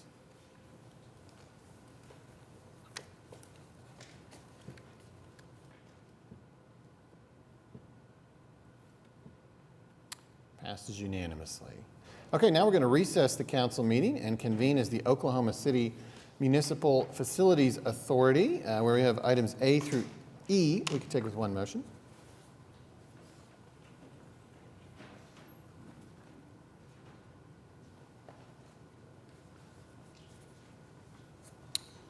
Got a motion and a second, and we cast votes so fast I didn't even vote, but I would like to. You'll revise that? Okay, thank you. Passes unanimously. All right, we'll adjourn OCMFA and convene as the Oklahoma City Public Property Authority, where we have items A and B we can take with one motion. Got a motion and a second. Cast your votes. Passes unanimously. Now we'll adjourn OCPPA and reconvene as the council, where we find ourselves on page 3 of your printed agenda, item 9, the consent docket. And we have scheduled presentations for BI, BK, and BV. Is there any other item that a council member wishes to pull out for a separate comment or a separate vote? Yes, I would like to pull,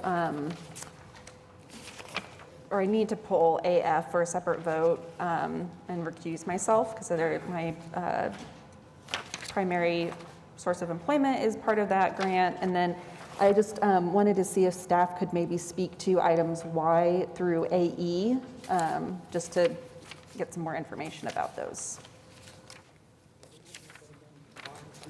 AE, yeah, Y through AE. Okay, anything else? Yes, item BU. Okay. BU. And I think that's it for me. Okay.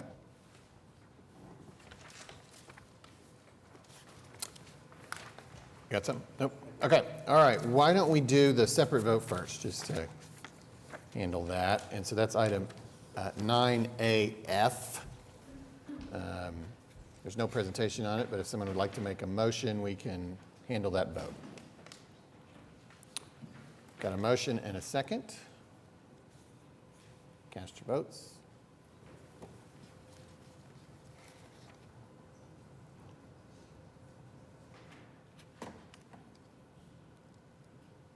Passes unanimously.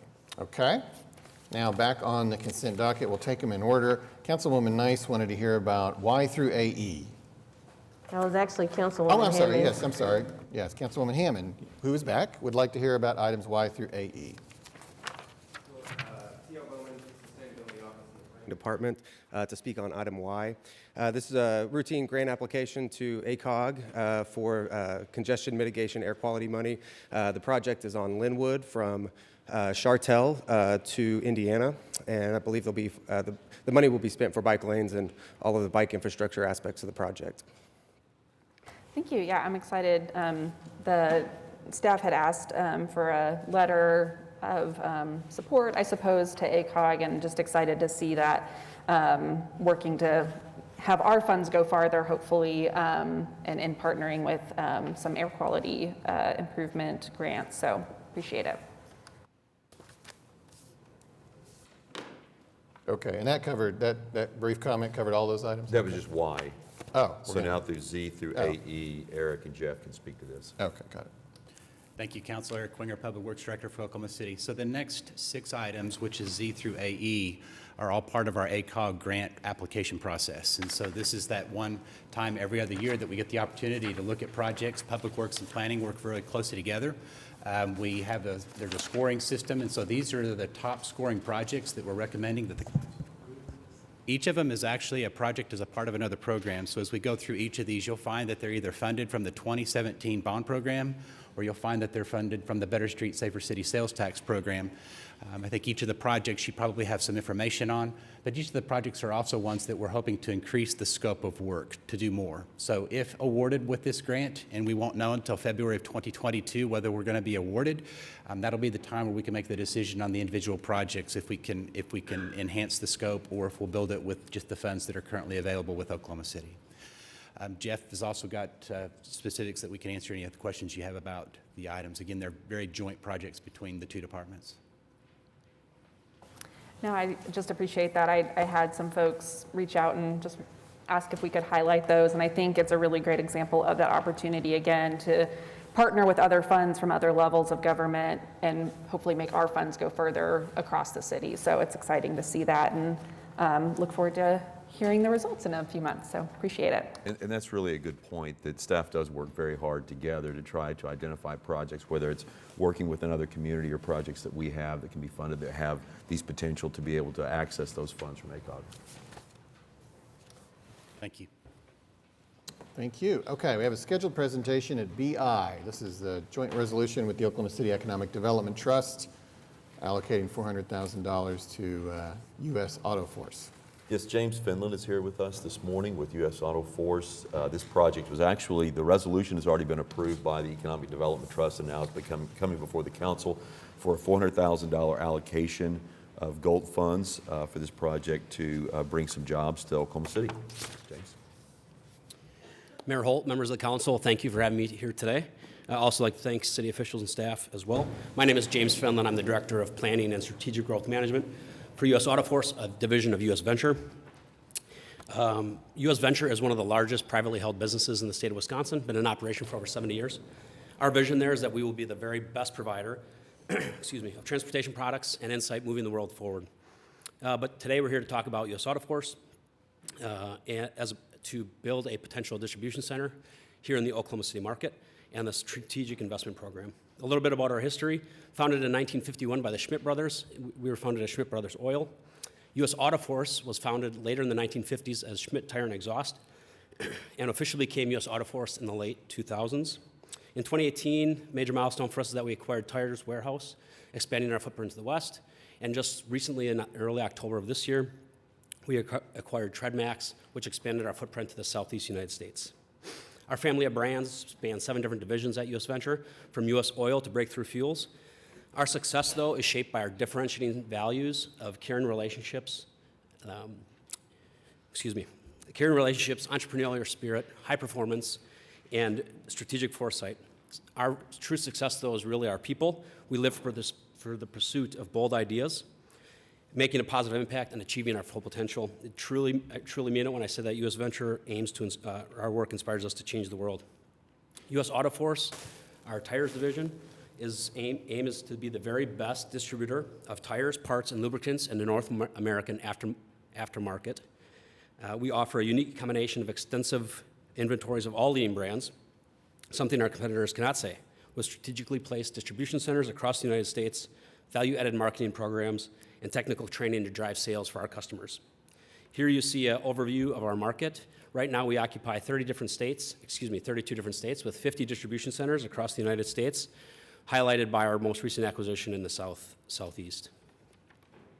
The Oklahoma City project background is pretty simple. Here's an overview of what a warehouse for us would look like. Our typical specification for greenfield growth is that the warehouse would be approximately 130,000 square feet, built upon 10 to 15 acre site that would employ more than 40 people. Oklahoma City is a potential expansion area for us that we were excited about that could serve all of Oklahoma and adjacent markets. And Oklahoma City is strategically located for that based on your growth in both in population and in economic growth. While we are currently evaluating more than a dozen other markets across the United States, we are closing in on 4 different sites in Oklahoma City. The project, as I mentioned, would be 40 jobs over a 3 to 5 year period. Our average wage for those positions exceeds $55,000 a year. Those positions range from management, operations, sales leaders, material handlers, delivery drivers, administrative staff. We provide comprehensive health benefits to all of our employees on day 1 of employment, and that package exceeds annually $11,000 per year. The incentives that the program provides makes market entry for us easier and eliminates some capital barriers that we currently see in greenfield development. If approved, we would tentatively begin hiring in the second quarter of 2022, with full hiring beginning in the third quarter of next year. Locally and globally at U.S. Venture, we're actively engaged in our differentiating value of caring relationships. Through the U.S. Venture Schmidt Family Foundation, we are committed to challenging ourselves to address the causes of root poverty, improve the quality of life everywhere we work. We do that globally by partnering with Vicodec, a school in Nairobi, Kenya. We do that locally by partnering with associates at all of our locations across the United States. Through community engagement, the Schmidt Family Foundation volunteer matches up to $1,000 of associate contributions annually, as well as donations of their time. We also provide PTO for our associates to volunteer on causes that they are passionate about in their communities. The ACT Fund supports our associates and families in times of need, and the foundation also provides up to $30,000 of scholarships to associates' family members annually. In the last 25 years, the U.S. Venture Schmidt Family Foundation has raised more than $50 million to address the causes of root causes of poverty in our own community. We strongly desire to make a difference in the world in which we work and the communities in which we operate far and wide. Here's just a small sample of organizations which we support on an annual basis. Finally, in conclusion, I'd be remiss not to thank the Oklahoma City Chamber, specifically Ms. Wilmus and Ms. Martin for their help. They've been extremely helpful to me and our folks up in Appleton, Wisconsin.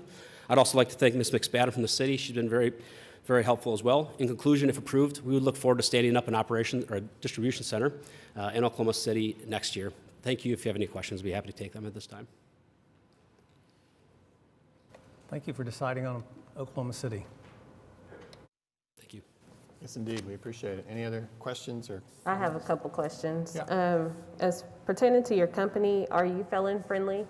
Felon friendly, yes, ma'am. So we do believe in second chances. We have markets in which our HR business partners do and make opportunities available to those with felonies. We have some pretty great examples of that in other markets, in the Kansas City and St. Louis markets, where that has been very successful for us. And so we'll continue to do that and work with our HR business partners to do that upon location here. And those jobs that you will be bringing here will include that population if needed? That is correct. Okay. Yes, ma'am. Thank you. Okay. Thank you so much. Thanks for your commitment to Oklahoma City. Okay, so next up in order is BK. We have a presentation there. Yes, Aubrey McDermott, our Assistant City Manager, is here to give a quick presentation on this. This is actually giving us access to the second round of the Emergency Rental Assistance Program, and it's an agreement with continuing that program that we've had with the Communities Foundations of Oklahoma. And I really appreciate the work that they've done. Aubrey's had this partnership, and they've been great partners with us. Getting this first round of funding out was questionable at first just because it was such an effort, and they have just put heroic efforts into getting this out into the community. And I really appreciate this, and so I'm looking forward to Aubrey giving us the presentation, just the update on the program. Yeah, thank you. Mayor and Council, good morning. Aubrey McDermott, Assistant City Manager.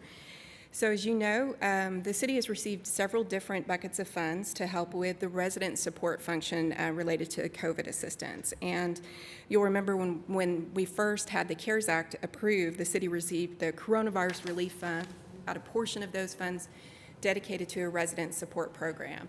And that resident support program, we partnered with Communities Foundation of Oklahoma. They stood up Community Cares Partners to administer that program. It provided housing assistance, utility relief, many other types of supportive services for people who had lost their jobs or were affected from COVID.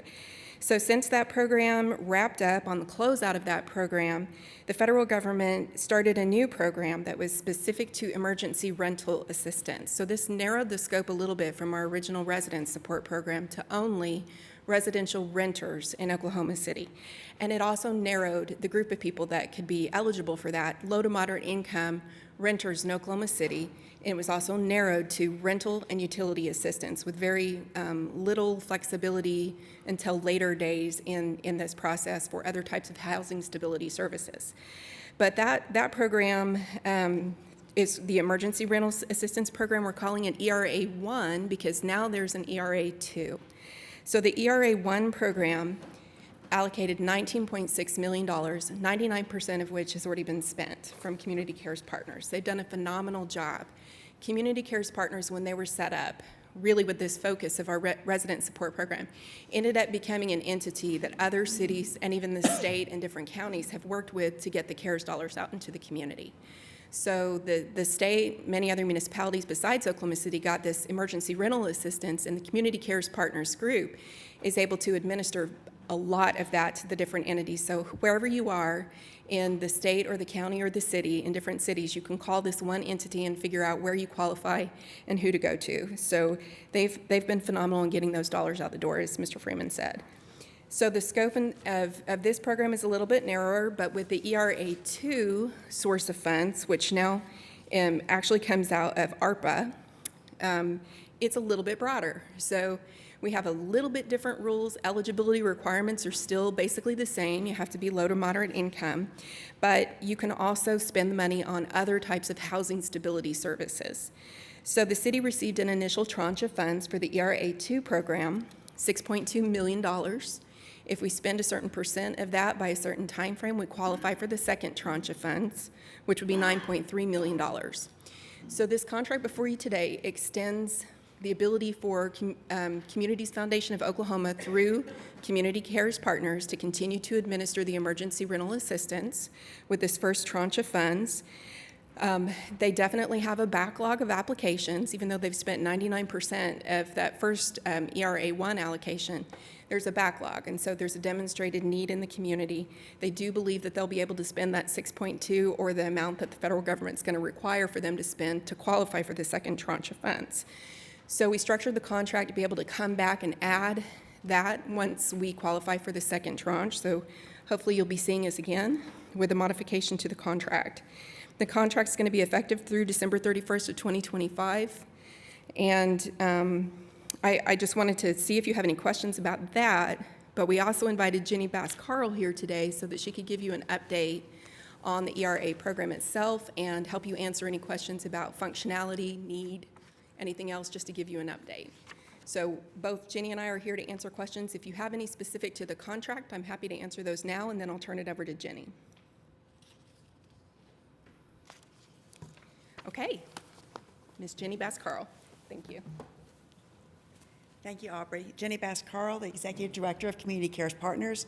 We are a public-private partnership program headed under Communities Foundation of Oklahoma. This has been a phenomenal experience. When I was asked to do this on June 1, I had no freaking idea. And here we are today, and it's still going on. But it really is an incredible opportunity. I know personally it has opened my eyes to the issue of homelessness and housing instability in this community and the statewide. It has also brought so many different partners to the table. We have obviously the city, Oklahoma County, Cleveland County, the state of Oklahoma. We meet bi-weekly, and we have people from all different areas, from philanthropies and foundations, from different nonprofit associations, from the Fed, from the Senator's office. It's just been an incredible experience, and I think that speaks highly of the people of this community and statewide, that when people are in need, they come together. And they come together and lend a hand. And they lend a hand to raise them up. And for so many people, they are at a precipice and they're getting ready to fall off. And with the funds that are available through the 3 different now acts from Congress, we have been able to administer these funds to help people get to the other side and keep standing. Because when people keep standing, we are all better off. We are better off economically. We are better off as humans. And this truly is relief for tenants and for landlords. Most all of our funds are paid directly to landlords. To date, statewide, we have spent over close to $90 million statewide. And like as Aubrey mentioned, 99% of the Oklahoma City funds, as well as the Oklahoma County funds and Cleveland County. And how we do it is people apply online. We vet them, their application, make sure that they comply with the Treasury requirements as well as these contracts. And then we work with the landlords as much as we can. We have a lot of landlords, unfortunately, that don't want the money. I don't understand it, but they don't.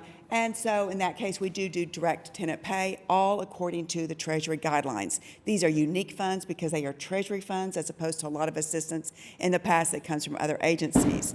And I would like to also bring you all up to date. We have recently signed over 30 contracts with housing stability partners across the state, many of them located in this community.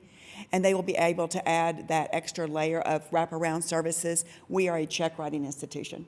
We do not have case managers. We don't have the time, nor is it our mission.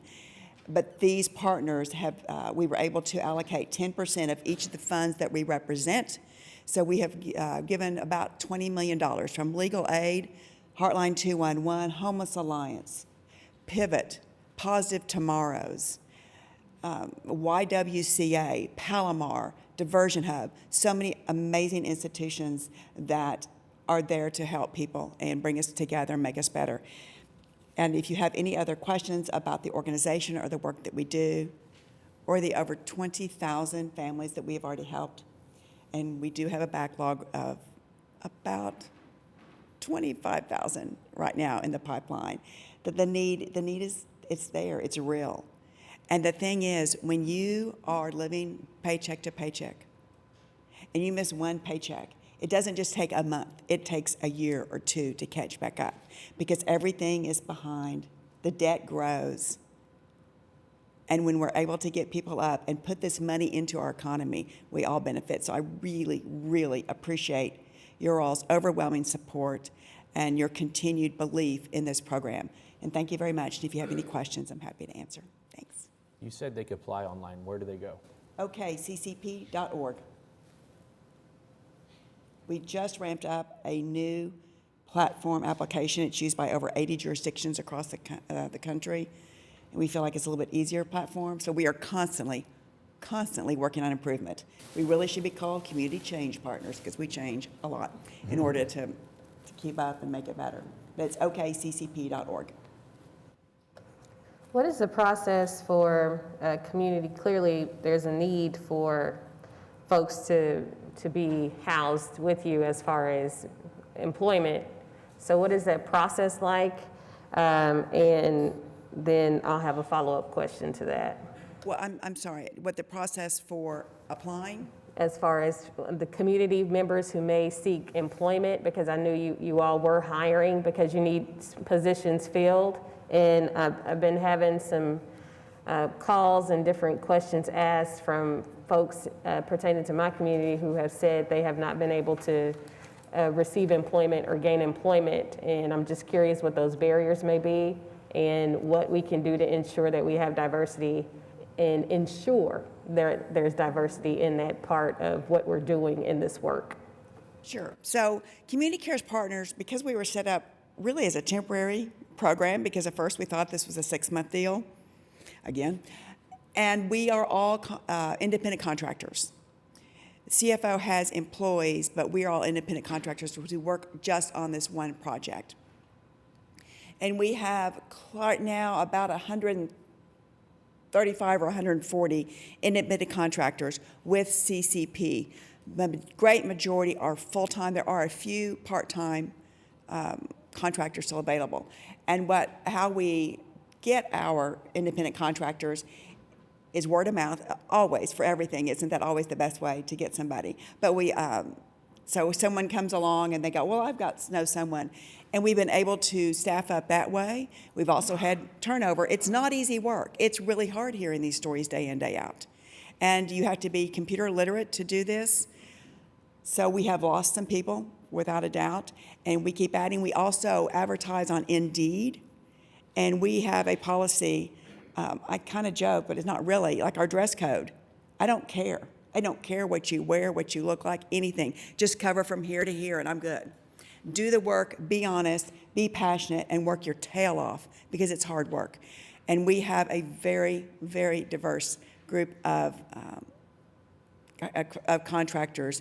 So we have some that are out of this area because we do represent the whole state. So we have a few. We are primarily, I would say, about 60 to 70% remote. And unfortunately, it means I haven't gotten to meet everybody except online. And then we have our leadership team always comes in at least 4 days a week to the office. We're getting ready actually to move offices also. So we do have a very diverse group, and I'm really grateful for that. And we have a director of HR and an assistant director, and they follow through with all of the interviews. We don't do extensive interviews. We're moving so fast. It's a lot of, I think one of the people, we have a Oklahoma City School Board member that works for us. We have a representative from the state that works for us. We have a wide variety of people. And for a lot of people, they were out of work before we were able to bring them on. And so that's been awesome also. We've been able to essentially employ, but contract with over 130 people with really good jobs. And I'm very proud of that fact too.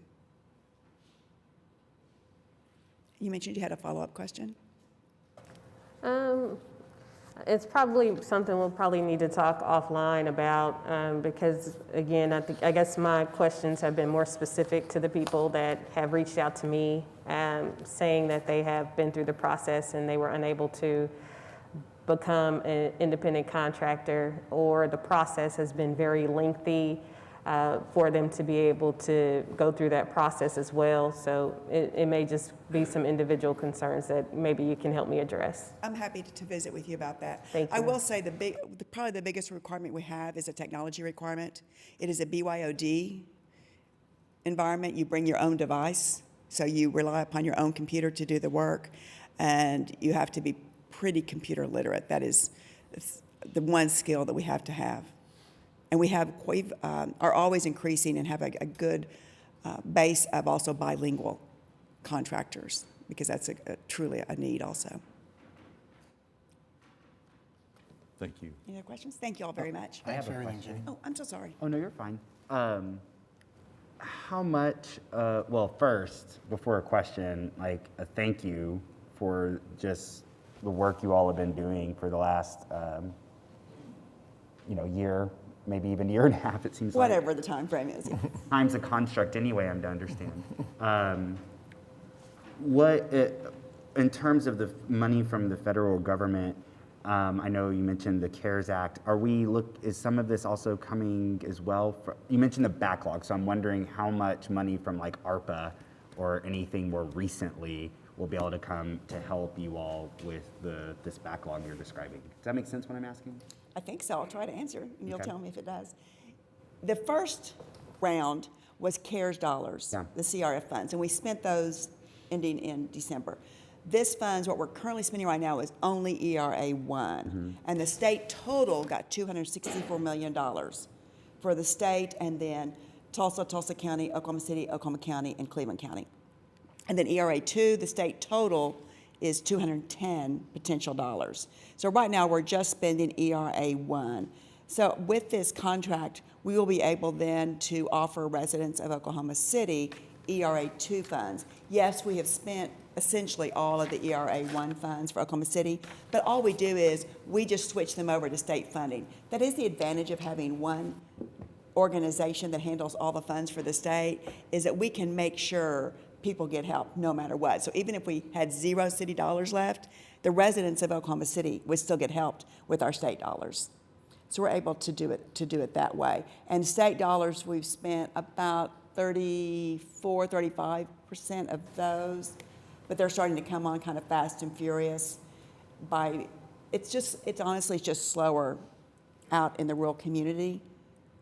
The response, there's distrust, there's just a lot of different issues. Each community has different issues, and that's why partnering with our housing stability partners, I'm really excited about. And that wasn't clarified by Treasury until the end of the summer that we could do that.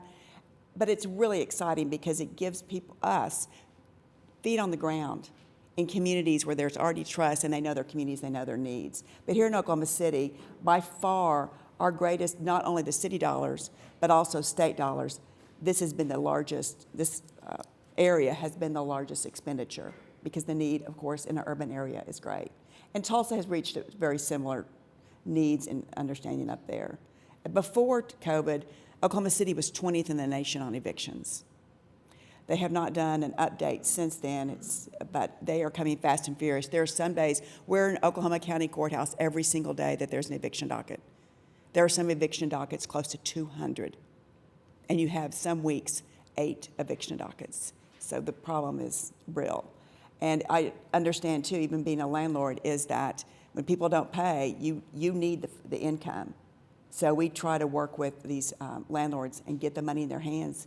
They deserve it if they've been providing services. Yeah, and I also just want to thank you, just your continued engagement throughout this.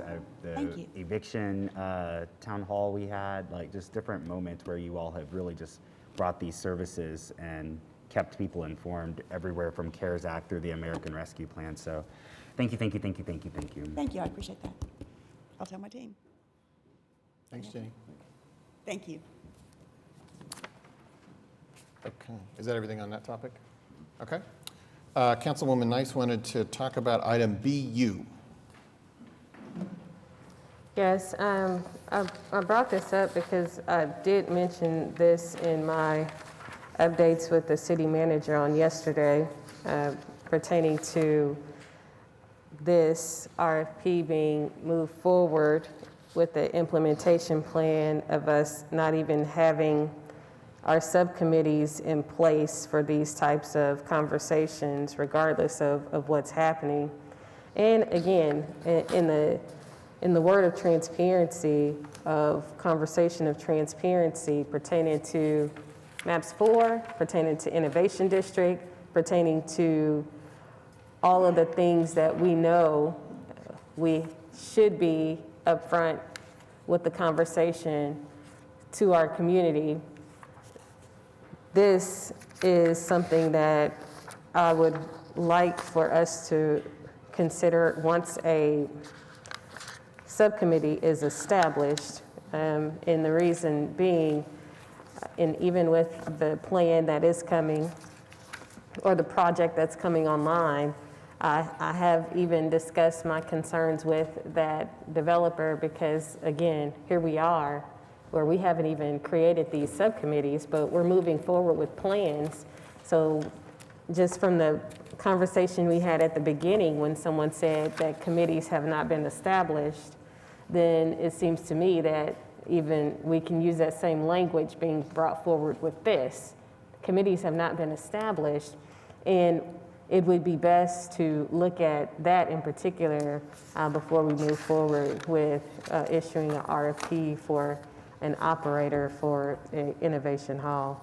So that's where I feel with this particular project. I'm not against any of what's happening, but the process is what I would like for us to be cognizant of what we're doing and how we're doing it. If truly, in fact, this is going to be a voice of the people to be able to speak to these subcommittees and what that particular aspect is. Okay. All right. Well, then item BV is the last one that there's a presentation scheduled for.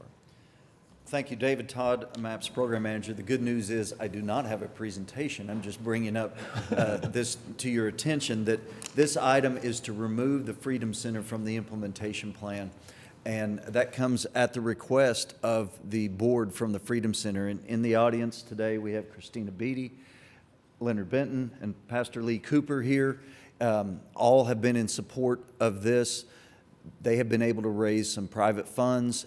And if we take this out of the implementation plan, the funds that were already set up for the Freedom Center would go into the Clara Looper Civil Rights Center. So this comes to you with the full recommendation, unanimous recommendation from the Citizens Advisory Board. Well, my congratulations to everybody for raising that money. I know that's not easy. And do you want to speak, Leonard? Yeah, feel free. And come on forward, Leonard. But really exciting development. I mean, it just allows us to have more resources for the Claire Looper Civil Rights Center. So go ahead, Leonard. Okay. Good morning. I'm Leonard Benton. I'm the chairman of the board of the Freedom Center of Oklahoma City.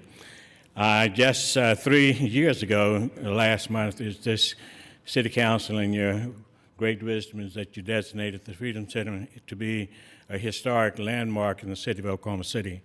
And since that time is that we have had tremendous progress in terms of taking an old, dilapidated building, an organization that had not functioned since the death of Mrs. Claire Looper, and in the process of building a brand new, state-of-the-art 50C3 organization.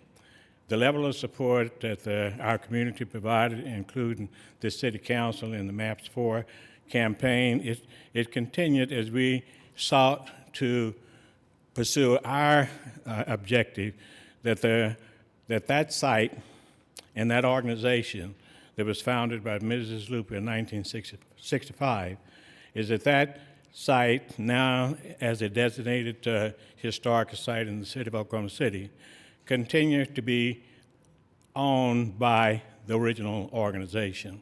And we went to the private sector of our community, and we have been very successful in terms of being able to receive the necessary private funding to renovate the historic Freedom site, that acre of land that exists there at 26 and Martin Luther King.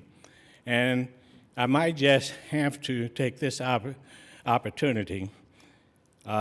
We all know that a great friend of this city, Sam Bowman, and a colleague of yours, a former member of the city council, is that he came to us and said, how can I help? And I said, you can serve as the chairman of our fund development committee. And under his leadership is that, and his reputation, his credibility, his credentials, is that he was able to tell the story for the Freedom Center to be able for us to secure the funding. We are projecting that we'll have a grand opening. In addition to funds for the restoration of the Freedom Center, is that we have been fortunate, again, from the private sector to employ a young professional who is the right person for the right job at this time as our project coordinator, and that is a person of Christina Beatty. And I'd like for her, kind of for the first time, to be introduced to members of the City Council and to our community in a new capacity and a new role, to just kind of give you a very brief highlight in terms of where we have been and where we're headed, okay? Christina Beatty.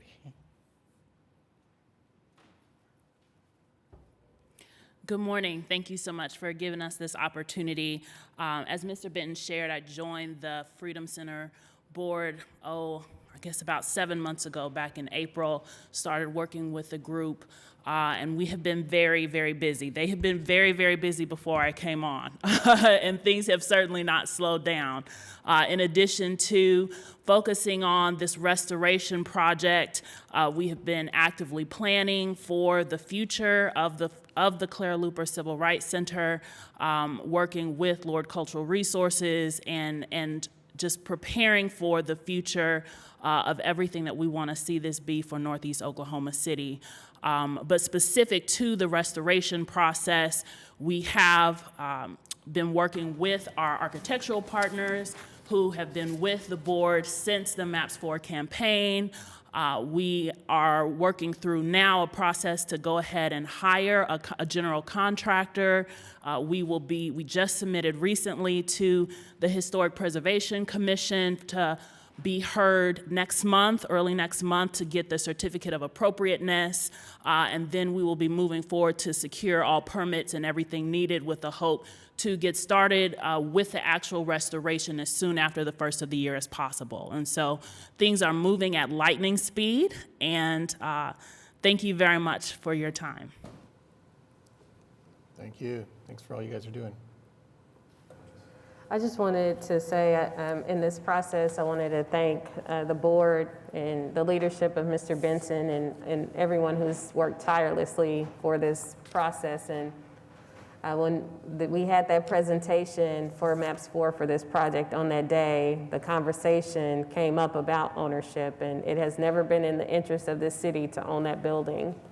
And that was one of the things that I said on this horseshoe, that I don't want us to own that building. I want the Freedom Center to be able to have ownership and the community to have ownership because it belongs to the community. So thank you to everyone. And I know clearly as we speak the kind words of Mr. Bowman. He was very instrumental in helping to get where we are, and his thoughts in this process will never be forgotten, and we will always remember his efforts in this process. But again, thank you all. And again, this speaks to community coming together in order for us to save spaces that matter, spaces that speak to civil rights in Oklahoma City, and spaces that speak to the people that built those walls brick by brick in the 1960s, for us to have a place to gather and speak about what we would do to continue the efforts of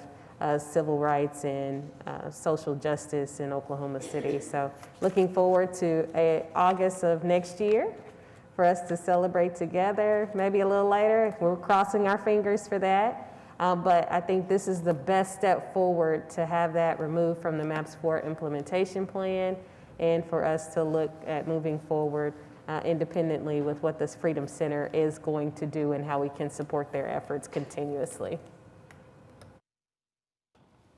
I also just want to add, thank you for the inclusion of Sam in this conversation. It really means a lot to those of us in the Northwest neighborhoods in the urban core, that I just think it's important that voices like Sam's were always contributing to the healing that needs to take place, the division that had been there, the literal division between East and West in these sorts of ways, and just knowing that he poured his heart into the work that you all are also pouring your hearts into, that just gives me such hope and promise, and I just really appreciate you all just doing the work you're doing, but also bringing Sam's voice into that as well. Let me send a shout out to you, James. And James called me here a couple of months ago. I believe it was on a Saturday morning around 8 or 9 o'clock. And he had heard about some estate sale that was taking place, and he had the understanding that they had some of the historic stools from the Kate's restaurant. And I called Christina, and 30 minutes later, she was there at the place that James told us to go. But unfortunately, is that those stools had already been sold. So thanks for the lead. We followed up on it. And just to begin the lobbying process is that we understand that there's an old jail. There may be a cell in there where Mrs. Clara Looper spent some time that we would like to see in the new Clara Looper Civil Rights Center. So we can kind of think about that and work on that as a possibility looking forward. Thank you. Right. Thank you again. All right, well, that concludes all the presentations we had scheduled for the consent docket, so we can now save the item that was already approved.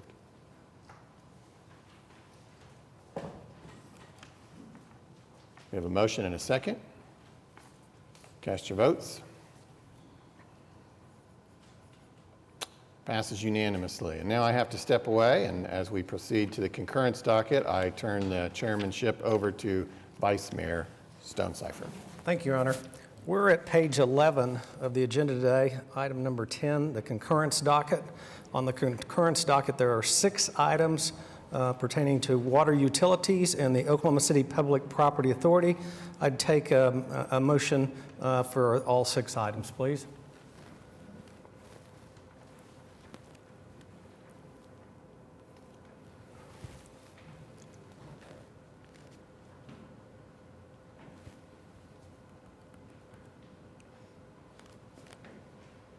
The motion passes. We'll move now to item 11, items requiring separate votes. We will first take up item 11A, and I'm told by the mayor that we have a presentation on this. Yes, and Jeff. 11A also pertains to 11B, is that correct? That's correct. That's Okay. correct. Jeff Butler, our planning director, gives a presentation on this item with this amendment to the comprehensive plan. Thank you, Jeff. Good morning, Vice Mayor and council members and City Manager Freeman. Happy to introduce this comprehensive plan amendment to you. It was previously reviewed and approved by the Planning Commission, and just don't want to show you a few maps. The location is the far southern, near the southern border of the city, and the request was to change what we call the LUDA, the land use topology area, from urban future, and there was a small part that was agricultural preserve to urban low, so to facilitate single-family residential development.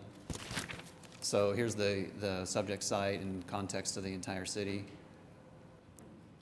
And you can see there on this map the agricultural preserve kind of on the western side, the urban future, which covers most of the site. So it was planned at some point to be urbanized.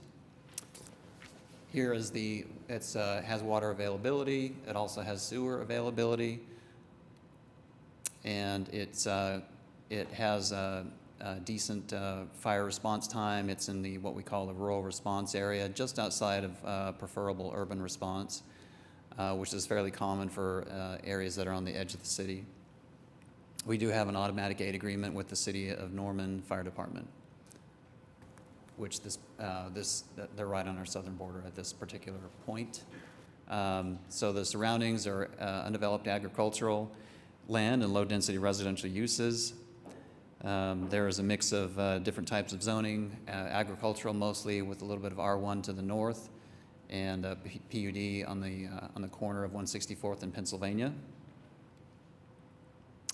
So the findings in action, the Planning Commission ended up approving this. As I mentioned, they felt like this was appropriate. The infrastructure has been extended to this area, and the level of service the Planning Commission felt was appropriate for urban development at this time.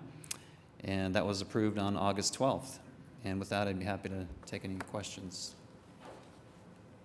Okay, and this is associated with the next item, so the action here is for the council to receive this item. So item 11A, does it need a vote or just to receive? All right, Councilor Greenwell? Yes, I move for approval.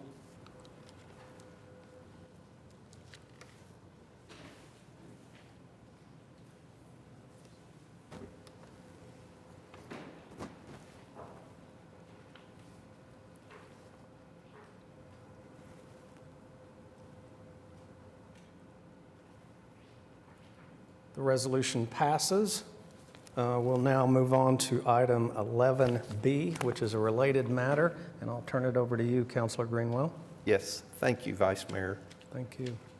Amy, do we have anyone signed up to speak on this item? We do not. Okay, thank you. Well, it's a proposal to rezone, let's see, how many acres are there? Tim, do you want to come out and speak a little bit about this? It's 95 acres of currently AA zone property. Yep, good morning, And I'll Tim turn it over to Johnson. Here on behalf of the applicant. The applicant also owns the R1 and the PUD 1600 north of 164th Street. We've also applied to close 164th Street. It's not in place, but there are utilities there that we'll respect as the development goes forward. This tract is currently AA. It has a net usable area of about 90 acres because of the floodplain. Okay, yeah. And while this map doesn't necessarily show it immediately to the north and east, we've got substantial residential development in this whole area at some point, perhaps not in my lifetime, but will eventually be all developed residentially. And we are adjacent to the city of Norman, and 2 miles to the east, the city of Moore, which is highly developed in this area.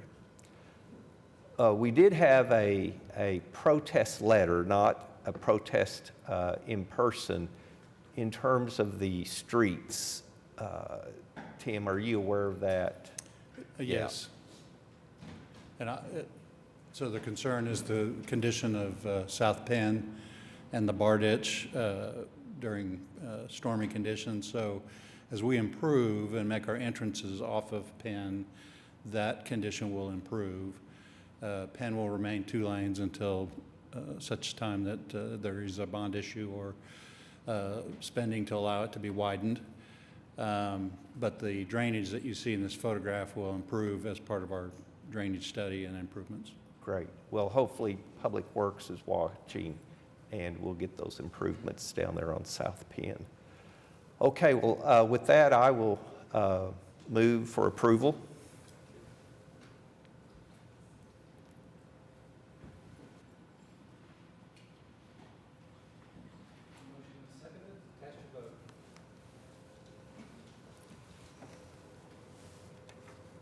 It passes. We'll now move on to item 11C, which is an ordinance on final hearing. I understand that there's been a requested deferral on this. Is that a consensual deferral, or do we need a vote? No vote? All right. We'll move on to item 11D, which is an ordinance on final hearing to rezone 424 Northwest 122nd Street from R1 single family to R2 medium low density.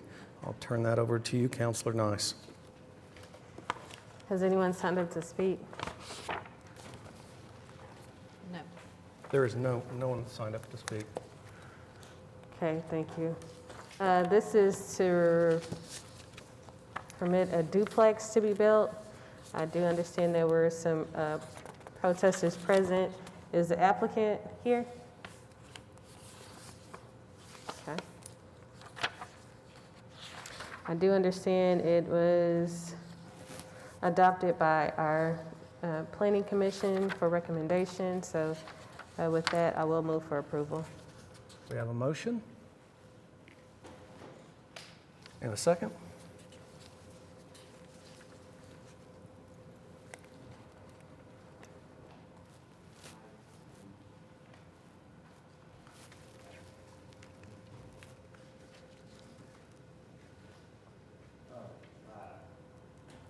We having a problem?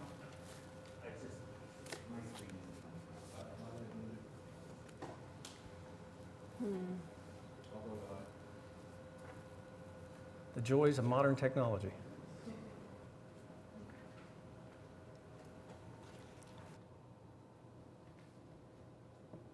The ordinance passed? The ordinance is passed. Well, I'm sorry, James? I'm sorry.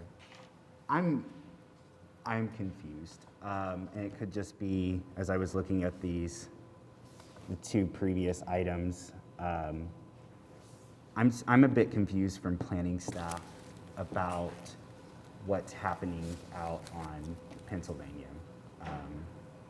I don't know what to do about that. When I'm looking at item A and B together, I'm just confused about them.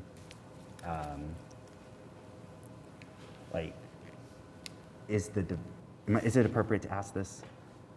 I'm confused who's brought this, because when I was looking at it first, it seemed like this was like this regular item that would come for a separate vote in terms of zoning, but now I thought that this was something that, it's confusing to me. Was this something that planning wanted to amend to the comprehensive plan, or was this something that a developer came to us about wanting to do? Jeff, you want to come back up? Just a second, James, to be clear and make the record clear, you're referring to item 11A and B, please? Thank you, Vice Mayor. Thank you, sir. I'm sorry, I'm confused. Okay, I'm sorry. Could you explain the process, like where we have some of these situations that occur where it would require an amendment to the plan, where it's something that staff is agreeable to and recommends, the process that we've gone through? We've had a couple of other of these in the last, 6 months or so, but if you could just explain that process. Sure. Yes. So the plan needs amendment just to keep it relevant and a living plan. And there are a couple things that we do. The planning staff will occasionally go through, and as water and sewer expand, our system expands, and there might be other changes that are relevant, we will go ahead and recommend to the Planning Commission that we bring additional land into urban low for urbanization or other changes. Additionally, sometimes some land, a developer will, sometimes a piece of land will become available that we didn't anticipate, and maybe sewer or water extensions happened a little quicker than we anticipated, and so it becomes available, it becomes appropriate to urbanize. And so we go ahead and recommend to the Planning Commission that they go ahead and do that. And in that case, it's an application by a developer, and usually they come in and are requesting a rezone. And so in order to get that rezone, they'll need a comprehensive plan amendment, so they often go hand in hand. So that's what happened here. The Planning Commission has jurisdiction over the plan, so they can actually adopt the change to the plan, which is why the council receives it. But then, of course, now that the plan has changed, the rezoning is now appropriate because it's consistent with the comprehensive plan, and then the recommendation proceeds to council.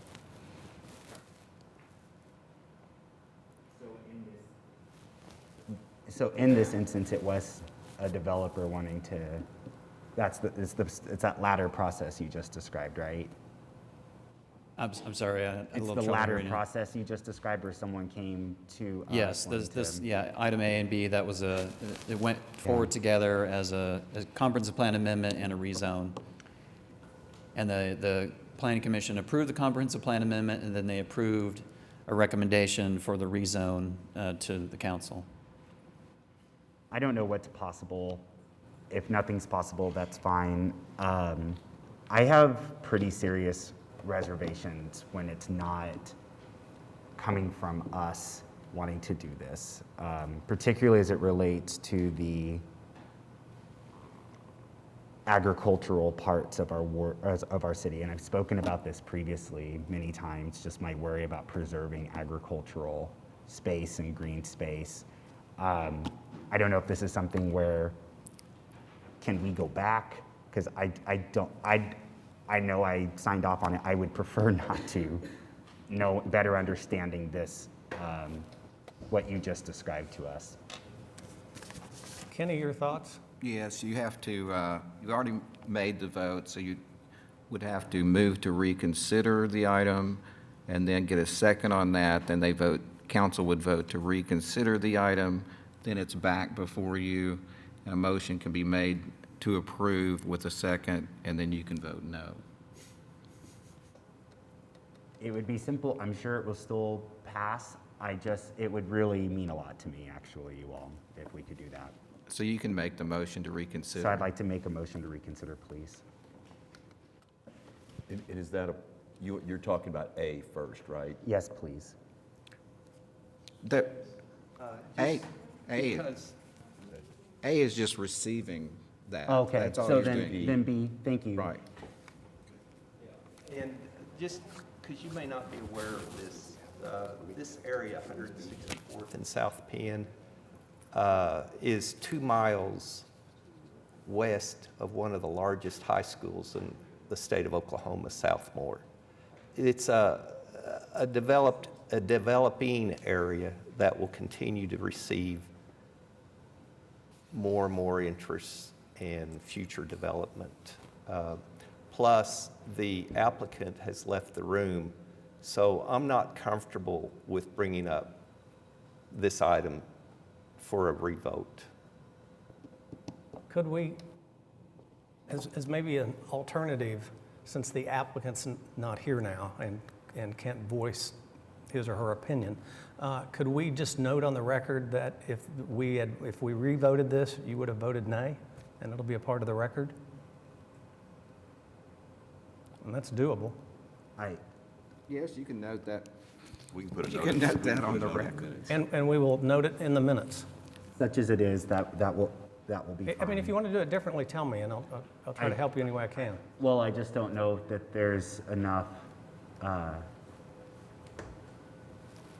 I mean, is this something, I mean, I'm asking council, is this something you I think all- the unfair thing and what everybody's noticing is the applicant's no longer here.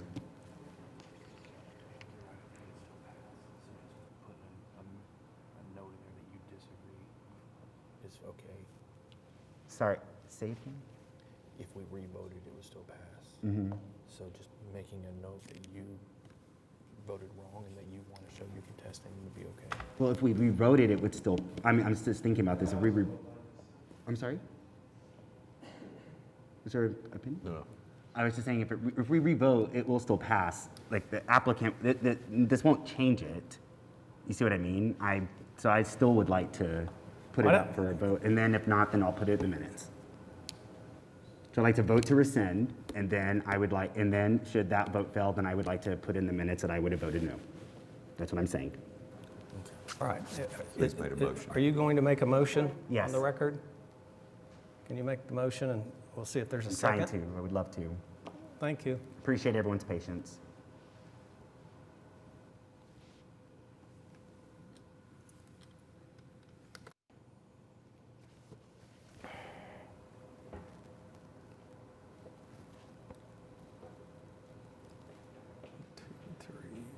Okay. 4-3, the motion passes. And so now we'll entertain another motion to approve item 11B. Correct, David? Yes. Okay, thank you. Thanks for your help. Need 5 votes for this. Didn't say that. Are we waiting on the motion to be made? It hasn't came up. Thank you. Wait. Dina. Is the mayor gone? We're supposed to be voting on B, correct? It can't just be a We're simple voting, majority? we're voting on item 11B to approve it. 11B is an ordinance. Any ordinance needs 5 votes. So if you don't get 5 votes, you've essentially changed the result. After Guy left. So it looks like we showed A as rescinded, but it should have been B, correct? Yeah, it's It should be B. We can fix that. Okay. Okay. So do we need to re-vote on the rescission of B? Can we, will the mayor be back? Can we save this to the end? We can move it. You need someone I think to, we need to re-vote on it if we had A up there. You and it's have, supposed to be B. you have 5 votes, right? Where am I wrong? No, you don't. You just go to B and we'll remove it from A later. Okay. Because it was only Councilwoman Hammond Why who don't we, voted no why earlier. don't we just note in the minutes that you would have voted nay? Because it's not fair to the applicant not being here. It's true. I really have a difficult time with this area continuing to be developed. I just do. So, as long as we you, can vote the rescission again because we had the wrong item up. Yes. And vote that rescission again with everyone understanding that it requires 5 votes to be able to rescind. Okay, do we need To be able to approve. do we need to first move to rescind that vote we just took on Yes. item A? Okay, I'll entertain a motion to rescind the vote we just took on item A. I'll make the motion to rescind the vote on item A. Thank you. Is there a second? B. Then I, This is A. All right. Okay. This is rescinding the rescission. All right. and I don't want to do that, so I'm. Yeah, you need to vote not to want to rescind. You need to vote to rescind. So I'm saying yay. Okay.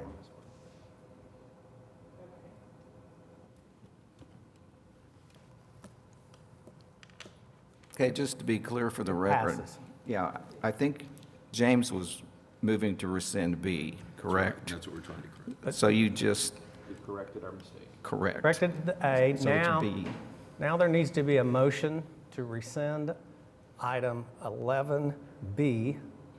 And everybody needs to remember, if we do this, we'll ultimately have to have 5 votes to approve B. No.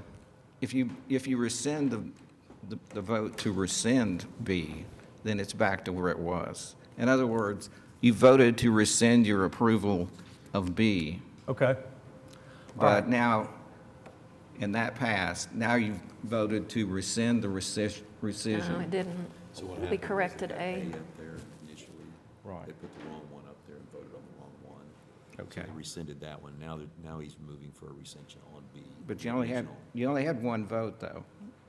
So if you're saying that the motion was to A, then B is still good. The first time we voted at A, That's right. Accidentally. it said A. Wanting to So we rescind. rescinded that. B okay. at this point is still good. Now, He hadn't made an emotion on B yet. he has not made a motion on B. So make a motion to rescind B, and then then it will fail. You get a second, and it will fail. Or you could just ask it to be noted in the record that you would have voted no. Say it one more time. We'll rescind the vote, we will vote again, and it will still pass, because there are 1, 2, 3, 4, 5, 6, 7, 5 to 2. But not everyone knew how everyone was going to vote. We don't know how everybody's going to vote. Okay. Seems fairly obvious to me, but whatever. What would you like to do? What Councilwoman Hammond just suggested is what I Okay, so will you make a motion to rescind Yes. B? Please. I'd like to make a motion to rescind B. Is there a second? There is a second. Please cast your vote.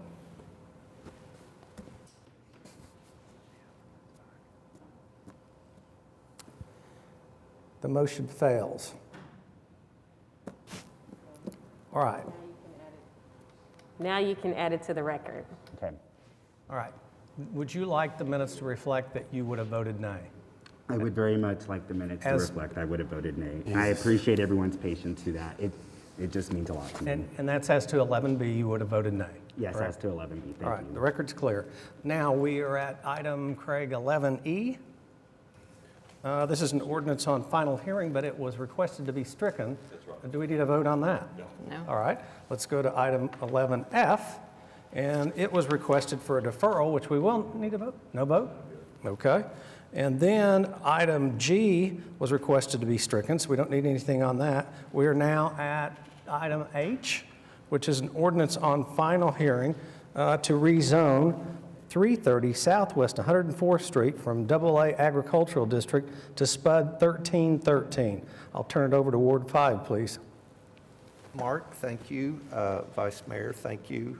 This is a request for a rezoning from agriculture, AA agriculture, to SPUD 1330 to allow for an increase in the amount of personal storage facilities. It was approved unanimously by the Planning Commission. I would recommend approval. And there's no one that signed up to speak.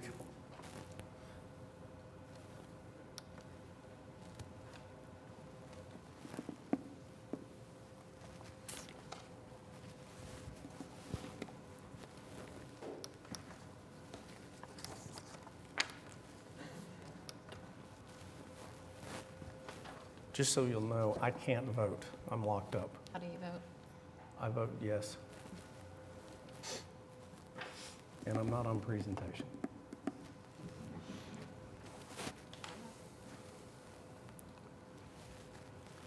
All right, we'll now go to item I, which is an ordinance on final hearing to rezone 1900 Linwood Boulevard from I-2 Moderate Industrial District to SPUD 1342.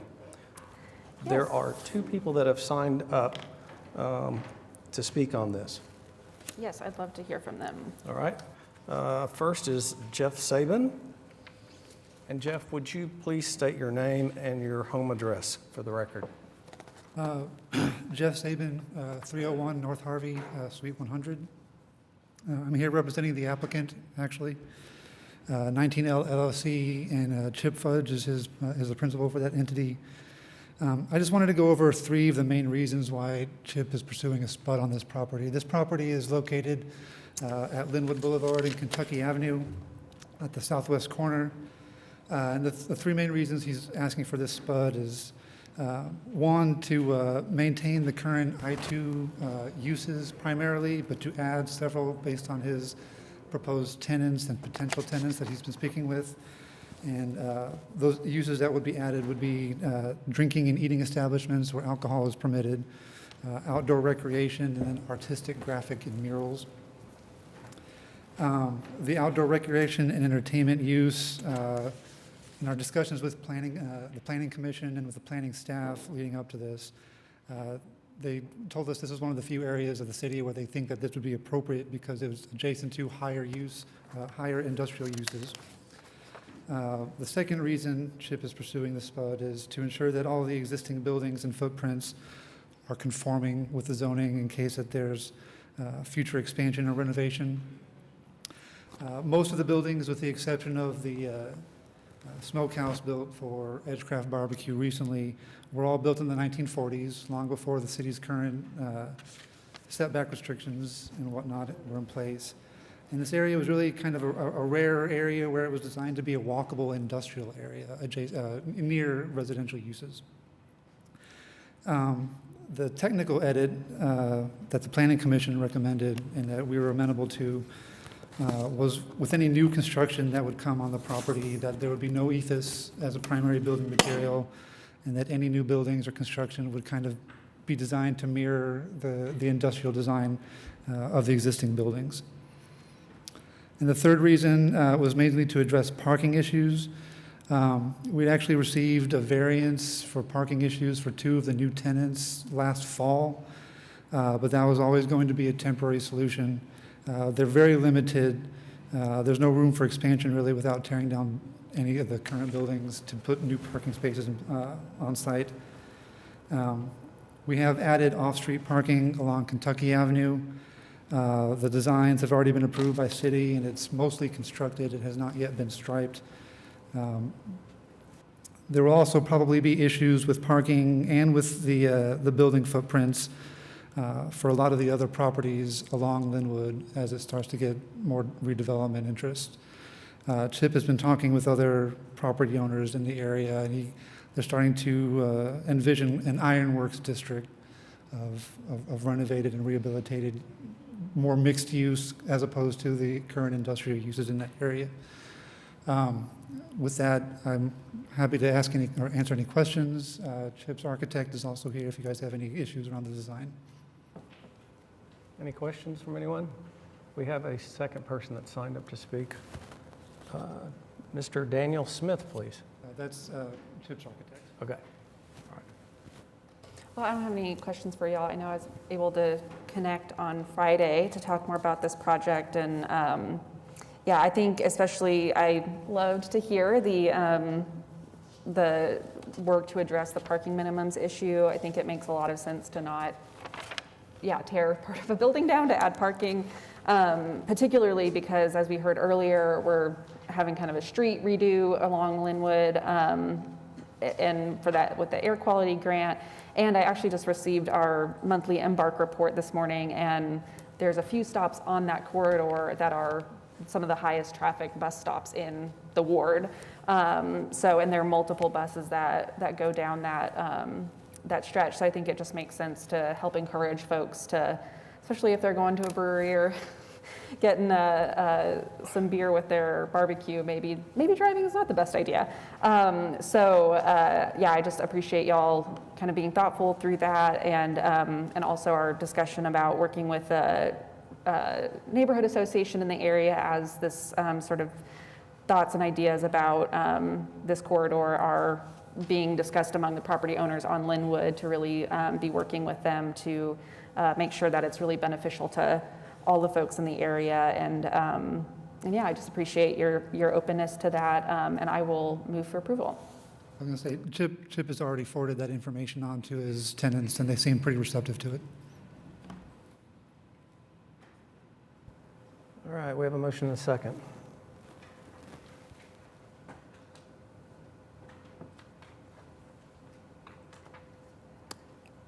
It passes. We are on to item 11J. At the bottom of page 12, it's an ordinance on final hearing to rezone 11901 Ecker Drive from AA Agriculture to SPUD 1345. Yes, I understand that someone has signed up to speak, so I would like to hear from. All right, at this time, if I'm reading this correctly, Sherry Jensen?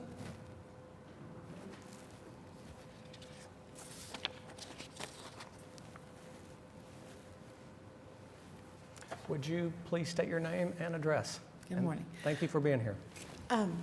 My name is Sherry Jensen. I represent the Trust of Wilma Yarborough. The address is 11701 North Ecker, Edmond. I just wanted a little more clarification on what exactly they were planning and why they were splitting that. The residents of Ecker, whether they've been there 50 years or 5 years, moved out there because they wanted 5 acres away from their neighbors. My concern is why they're rezoning as a SPUD. I've just been able to do a little bit of research on this. Why not an RA2 or an R2 if they were planning to put a second house on the property? That kind of leaves it open to build condos and townhomes and other multifamily use things. The street has never had a homeowners association, so we don't really have a way of putting forth our needs and what our wants and to protect our interests of having moved out there. Like I said, whether they've been out there 50 years or 5 years, they moved out there for that reason. I'm hoping we can either get if the developer is here or our planning department to be able to address the questions she just asked. And possibly if the developer's not here, I'm going to ask that we defer this. So I'm not seeing anyone speak up. Okay.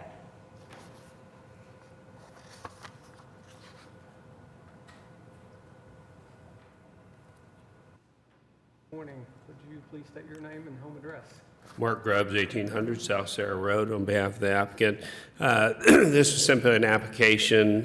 This lot is slightly under 5 acres, 4.98 acres, and the application was for the SPUD to allow for the splitting of the lot to allow for 2 single-family homes. Okay, the question has been asked to ensure, as far as for this SPUD, that we remove, I know that's not a consideration in this SPUD, but the possibility of ensuring that that language is included, that it will not allow the ability for townhomes, duplexes, apartments. I'm not sure how that would work, so I would like for someone from our staff to help me with that ask.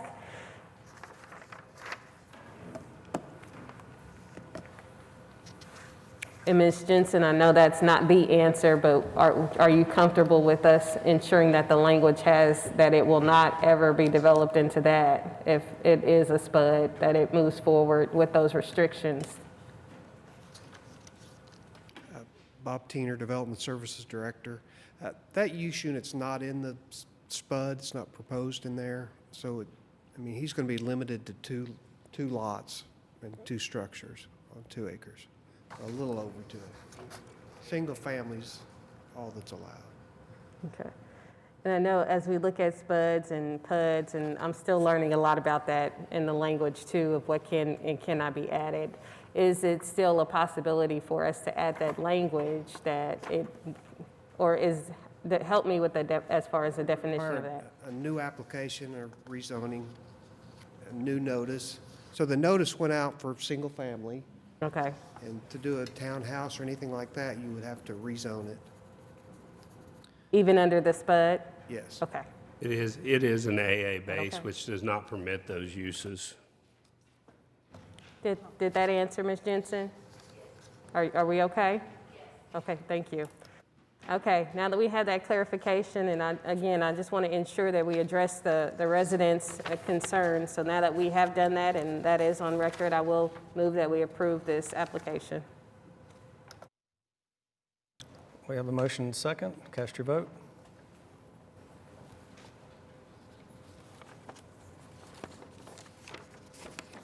It passes. We'll now move on to item 11K, which is found at page 13 of the agenda. This is an ordinance on final hearing. It deals with the closing of a 119-foot portion of a 5-foot platted utility easement. It is in Ward 8. No one has signed up in protest, and it was approved by planning, so I would move for approval of this at this time.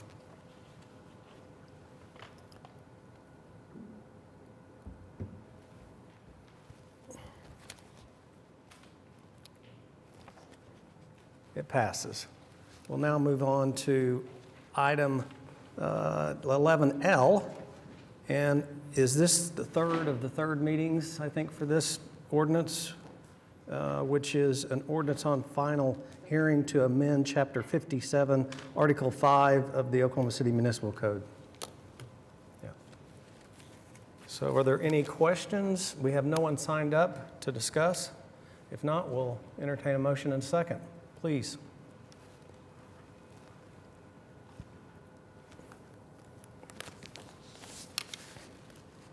It passes. So we'll now move on to ordinance on final hearing 11M, and I'll turn it over to Ward 1. Bradley? We're just establishing a parking setback, so unless we have anybody that's, never mind. I move for approval. We have a motion. We have a second.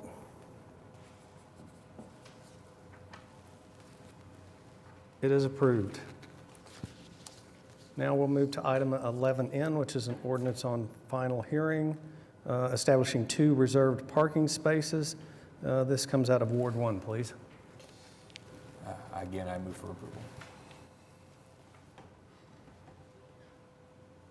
Please cast your votes. It is approved. We're now at item 11O, which is a public hearing for amendments to the ambulance code. This is the second of 3 hearings. Has there been anyone sign up to speak? No, there hasn't. All right, the public hearing is concluded. We'll go to item 11P, which is a public hearing, again, second of 3. This is the preparation of requests and specifications for wrecker service applicants. Has anyone signed up to speak? No, they haven't. We'll close the public hearing. We'll now move on to item 11Q, which is the public hearing regarding dilapidated structures. Do we have anyone signed up to speak? Seeing none, we'll move to item Q2, which requires a vote of the resolution. We have a motion and a second. Please cast your vote.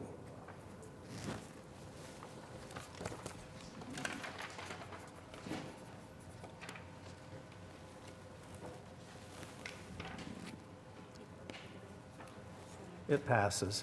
The next item is a public hearing regarding unsecured structures found at 11R. Has anyone signed up to speak? No. All right. For 11R, I have a request from staff to defer item R1K for 2 weeks. So I'd like to make that motion. And that's the property at Are we 111 still Southwest requesting that? Avenue, Perfect. Western Avenue, correct? Yes, correct. Chad Davidson, Code Enforcement Superintendent. What this basically is we've had a contractor reach out to us. They believe they're going to be able to take care of that within the next couple of weeks or so. All right. So we'll first have a motion for deferring 11RK. Motion and second.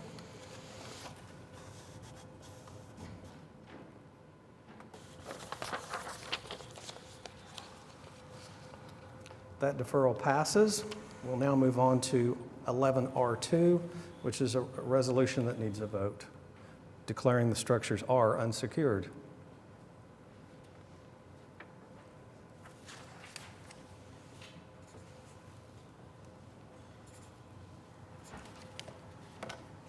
That passes. We'll now turn to page 15 of the agenda, and we will look at 11S, which is a public hearing regarding abandoned buildings. I'm not aware of anybody signing up to speak, so we will close the public hearing and move to... I would like to, I'm sorry. the same item is, Oh, or I'm the sorry. same property is on this docket as well, so. That's I?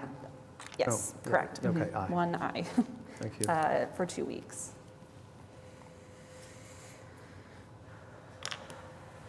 We have a motion and a second.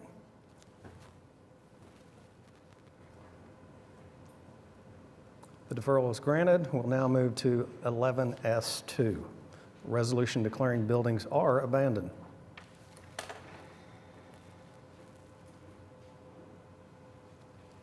Have a motion and a second.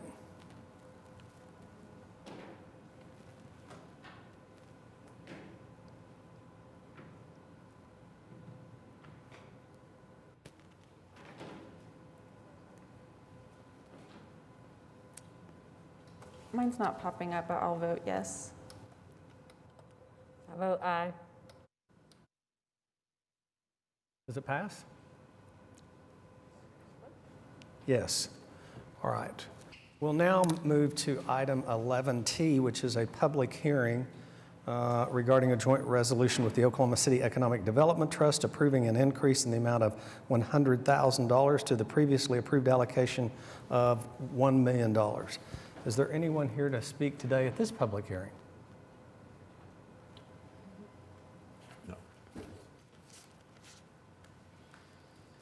No? All right. Then we will move to item 11T2, which is a joint resolution that requires a vote. I'll need a motion in a second, please.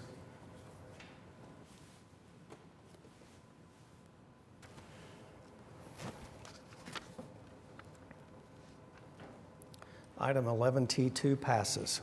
We'll now move to item 11U, which I think we're going to have a presentation, and this will also require a vote, correct? Yes, sir. All right.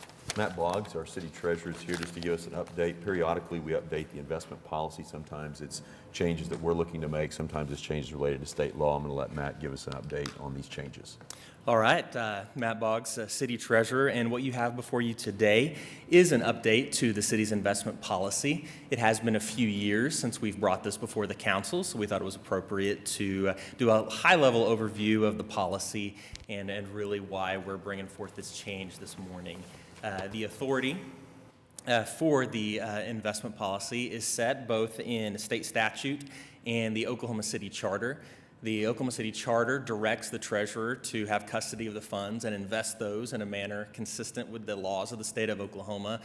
And the Oklahoma state statutes essentially lay out the appropriate investments that the treasurer may invest in for the city. It is important to note that this is specifically for the city of Oklahoma City and those trusts that elect to adopt the policy. So for the Oklahoma City Employee Retirement System, the Post-Employment Benefits Trust, and the newly formed MAPS Investment and Operating Trust do not fall under this policy. They will have their own policies that they would adopt because of the different priorities, different time frames, and so we will not be working with those specific entities. Now, so what we do cover is going to be the City of Oklahoma City and those trusts that adopt this policy. Our current investment portfolio is around $1.9 billion as of September 30th. I talked about those allowable investments that the state statute allows us to invest in. Most of our funds are going to be either in U.S. Treasury notes, U.S. government-sponsored enterprises, or money market funds. That makes up the bulk of the city investments. The investment policy also talks about the priorities that we have, and it's essential that these priorities are in order: safety, liquidity, and yield. The most important thing is that our investments are safe. The state statutes cover extremely safe investments, and the ones that I talked about, U.S. Treasury notes, backed by the full faith and credit of the United States government. The United States government-sponsored enterprises have the implied backing of the U.S. government, and money market funds are invested in U.S. Treasuries as well. So those are all going to cover under that, backed by the full faith and credit of the United States government. Considered the gold standard as safety goes in investing.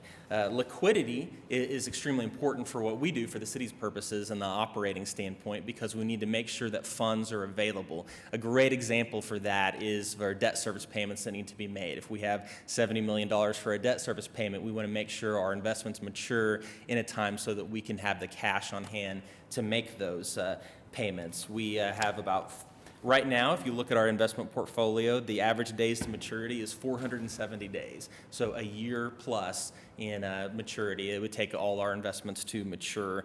For liquidity purposes, we also like to keep somewhere between 15 and 20% in money market funds, which are extremely liquid. We've got about 19% of our portfolio in those funds right now. And our third priority is the yield. Oftentimes people will wonder why that isn't number one, but with this being the operating funds of the city, we want to make sure first and foremost they're safe, next that they're liquid, that they're available, and then yield is going to be our third priority in that. We do review this policy annually, though the last time we updated it was in 2017. And after that point, we did have it certified by the Association of Public Treasurers of the United States and Canada, which brings us to why we're updating our policy this morning. Senate Bill 281 was passed in the most recent legislative session. And under our allowable investments, prior to Senate Bill 281, we were allowed to invest in debt of the state of Oklahoma. Now, what Senate Bill 281 then is expanded that to allow it to invest in state agencies as well, as long as they met certain safety criteria, if they were investment grade quality of those investments. So really what that does is that opens up our ability to invest in debt obligations of agencies. I looked at the state's debt report. The top three agencies that issue debt would be the Oklahoma Turnpike Authority, the Grand River Dam Authority, and the Oklahoma Water Resources Board.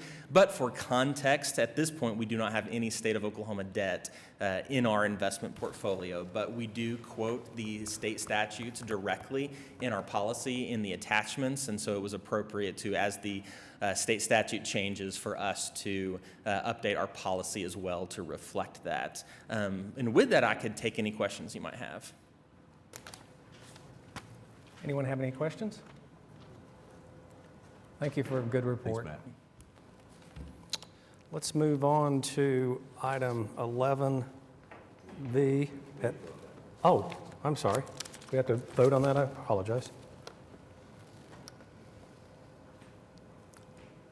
Yeah, I see that. It's a resolution. Thank you. Cast your votes. It passes.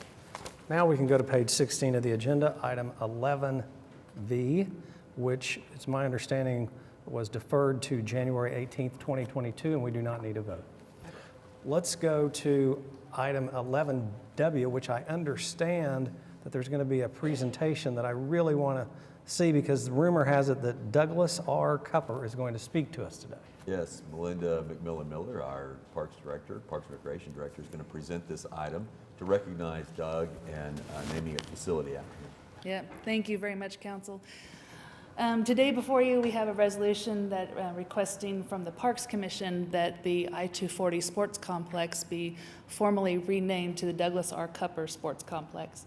This item was brought to you from all five trusts and commissions that the Parks Department serves, being the Golf Commission, Trails Advisory Committee, the Park Commission, the Riverfront Redevelopment Authority. All brought those letters to Chairman Alan Payne for him to consider, and then brought it to the park commissioners for them to vote on, and they actually approved. So we bring that to you today to hopefully recognize Doug's accomplishments of 46 years in the parks and recreation industry, not only in his service to Oklahoma City in his 6-year tenure, but also just in his career of wanting to make every community better and stronger through really dynamic parks and recreation associations. Great. Doug, can we hear a few words from you? Come on up. While we're waiting for him to come up, Vice Mayor, if I could just say a couple of words. Sure. This park out there is really important to me. I know I spent a lot of time in my youth as a young adult, I guess, playing softball out there with tons of friends. I mean, this park, I'm going to enjoy seeing it so revitalized. Being able to see, hopefully, Softball USA, be able to utilize it for some tournaments, things like that. I think it's going to be a real boon to our city. And I personally appreciate Mr. Cupper's vision. I know he was the one that originally brought it to my attention saying, hey, is this something you'd be interested in? Can we do this? And I was like, oh, absolutely. It'd be a fantastic deal. Not only that, working with him on other projects, the Manuel Perez Park, he was involved extensively in that project with many members of the community. And I mean, that thing has turned out just absolutely stunning. So with that, I guess we'll hear from you, Mr. Cupper. I'll keep it short and sweet. I was overwhelmed with the honor that was even considered, even the short time that I was here, that the people of Oklahoma City felt that I made a difference in their lives. And I had to come into town by way of the Willa Johnson facility and the Stewart Clubhouse. I had to stop there and see the progress that's going on there. So I'm just happy to have been a part of the greatest experience in my whole career was Oklahoma City. And I love Oklahoma, and I loved working with you all. So I truly appreciate your at least considering this opportunity today. Thank you for everything you did for me while I was here. You definitely did make a difference, and we are very happy and appreciative that you're here today. Anybody else have any comments, or I would entertain a motion? I'll make the motion for approval. Maybe. We have a motion and a second. Please cast your vote.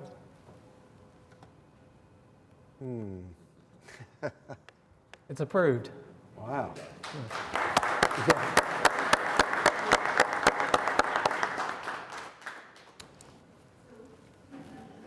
The next item on the agenda is 11X1, and that is a resolution authorizing a confession of judgment. I'll entertain a motion.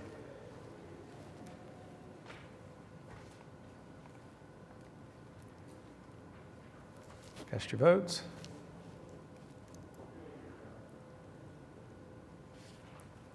It passes.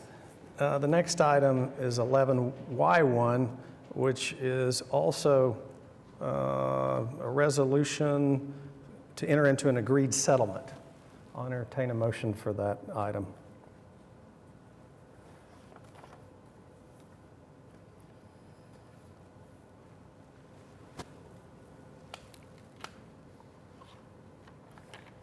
The resolution passes. We'll now go to item Z, which is claims recommended for denial. I'll entertain a motion for that.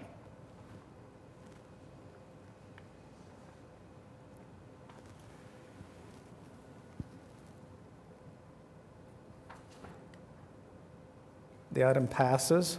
We'll now go to 11AA, which are claims recommended for approval. I'll entertain a motion.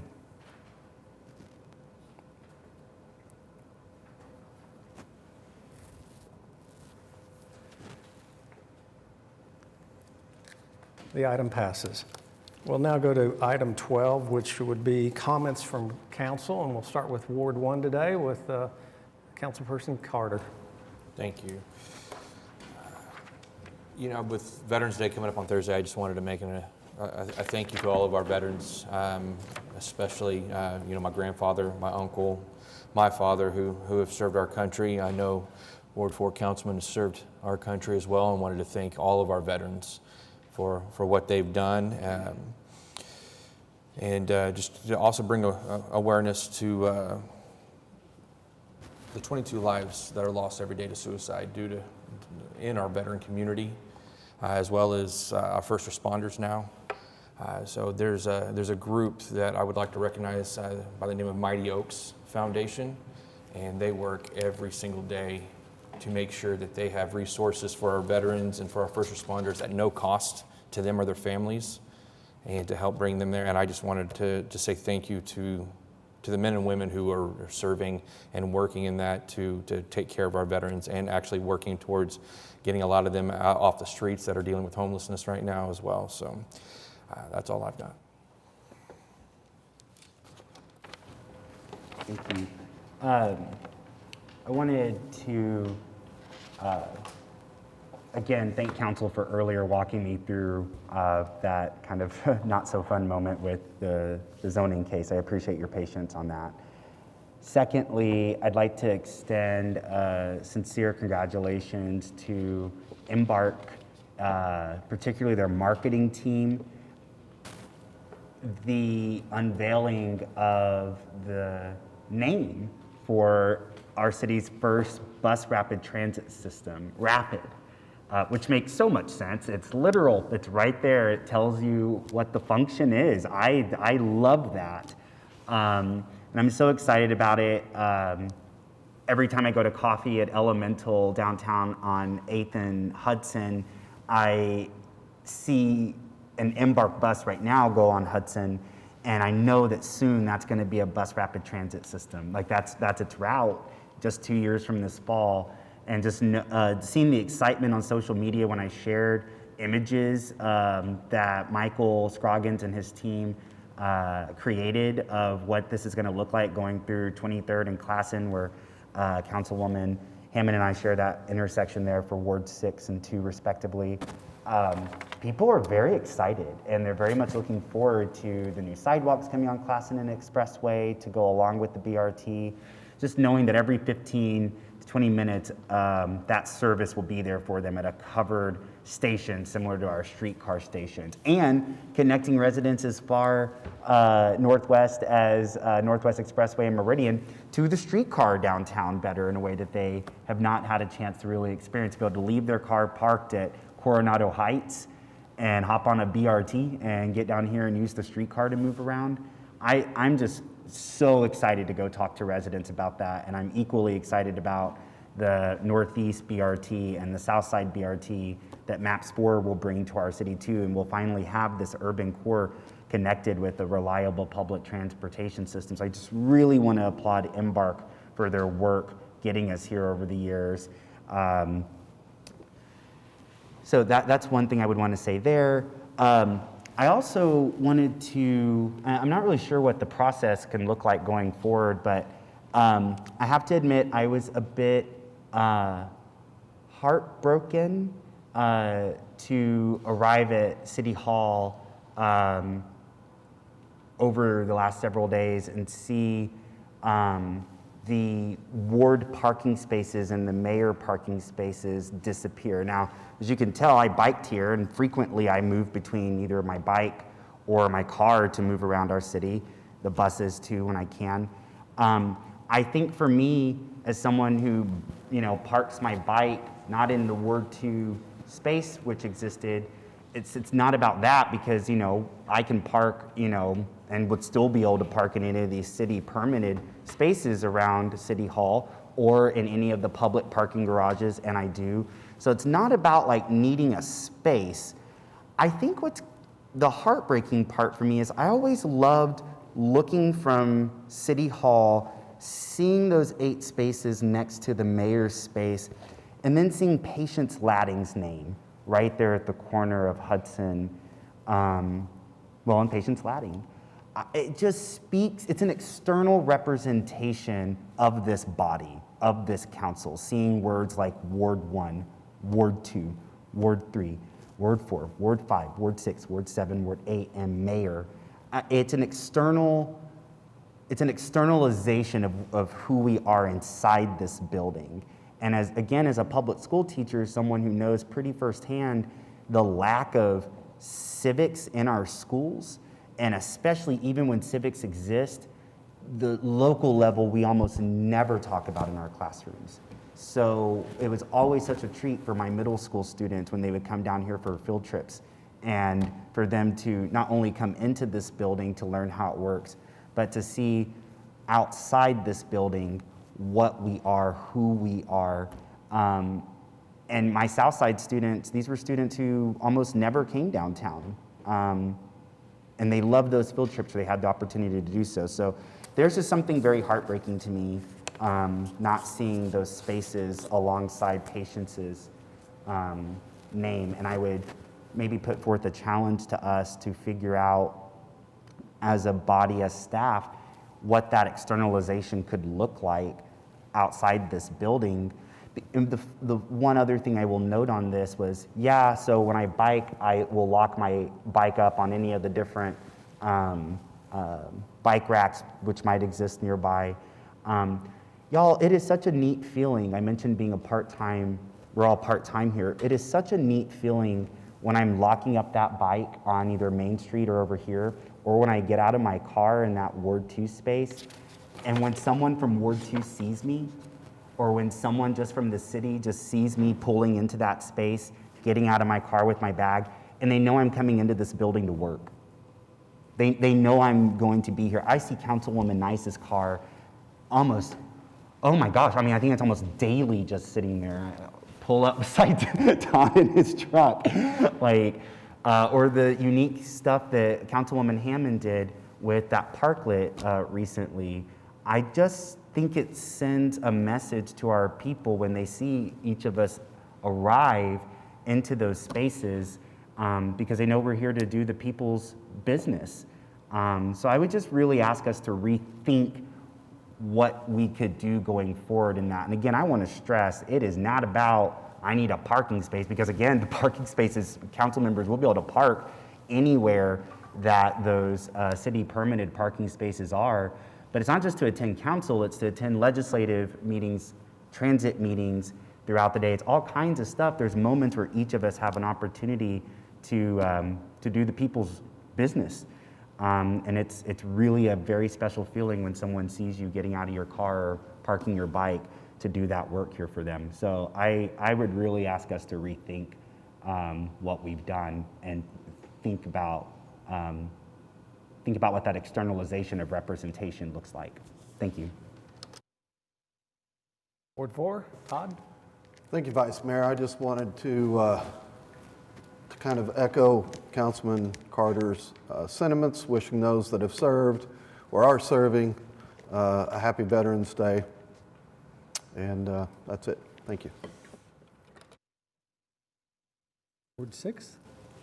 Yeah, I think I just have one comment into a question, and I don't know how much everyone has been following the conversation about our congressional redistricting proposed maps, but I am incredibly disheartened to see Oklahoma City chopped up between multiple congressional districts. And I think from the perspective of advocacy at the federal level and shared interest, that the city has and city leadership has a incredibly vested interest in having consistent representation. So I'm just curious, I guess, from Craig, I haven't heard anything about advocacy at the state level, maybe official comments that we can submit to the legislature about the way the maps are drawn, because I just think about when we advocate for things at the federal level, we're talking to our specific representatives and through our lobbyists, and it just seems like it's going to make our voice diluted as far as being able to advocate for federal projects, federal funds to be utilized and expended here in a way that is most effective and a best use of those dollars. And I would argue it also dilutes the rural residents that are now going to be potentially represented by somebody who represents the central south side of Oklahoma City. Again, diluting their access to their representative and really targeting the needs of those rural areas. So I'm just curious if there's anything through our government affairs staff members that we can communicate to the legislature about kind of what a odd spot this puts us as the city as an organization in. Yeah, we haven't had direct communication on that. We've had 3 districts cover the city already. And for us, I mean, there's I think your point of tying in urban versus, with the rural is a concern. We've also had situations where it's worked to our benefit, where we've had representatives who know that they're tied in with the city and would help carry legislation or support legislation for us. So it's been a little bit of both sides on that, but we have not had direct communication on that. And it's something, you know, where council members individually certainly could reach out, talk with legislative leaders, and the council as a whole could decide to do that. But we have not had any further Just because, conversation. me contacting the legislature isn't the same as the city as a body. Right. And yeah, I'm not sure when our delegation representing both urban and rural has helped us, because they constantly vote against pretty much anything. So I just am very frustrated that, especially for the south side of the city that has historically been disregarded and disrespected and excluded, that this just again dilutes their representation even more. And I think we do a disservice to this idea of one OKC and diversity and representation and inclusion when we are silent about their voices getting diluted, even more so than they already have been, and that those powers that be that have influenced the way these maps are drawn are incredibly self-serving. So that's all I have to say. Ward 7? Yes, I have a few comments. I do want to also thank our veterans for their service, and I'm reminded of my great uncles that served, and they actually all served in different branches, and it was fun for them to have that camaraderie of arguing about which branch was the best. So that's one of my highlights of understanding those who have served, especially for my family. So I really appreciate all of that, those who have served, and also, what'd you say? Army's the best. Oh boy, here we go. Here we go. I wish you could talk to one of my great uncles, so they would probably persuade you in different directions, that's for sure. But talking about that, and also acknowledging the memorial that is at Manuel Perez, and it's a beautiful place if you have not seen it, and to also honor one of the veterans that we have had represented from our community by the name of Captain Leroy Pitts, where we have a park designated in honor of his name, and his picture hangs at the National African American Museum in Washington, D.C., and this is a product of Oklahoma. So those are also those names that come to mind, especially those unknowns that I see every single day, and I think of Mr. John Bilberry, and who I personally know, who served and retired as a colonel. So that, I do thank them for their service, and those who are continuing to serve. As we talk about the things that are happening in our community, I also wanted to mention my disappointment about the ward signs being changed to just city permit required. And the reason I'm more disappointed is the fact of, to the point of James, that people that see those wards, that are part of those wards, they like to park in them.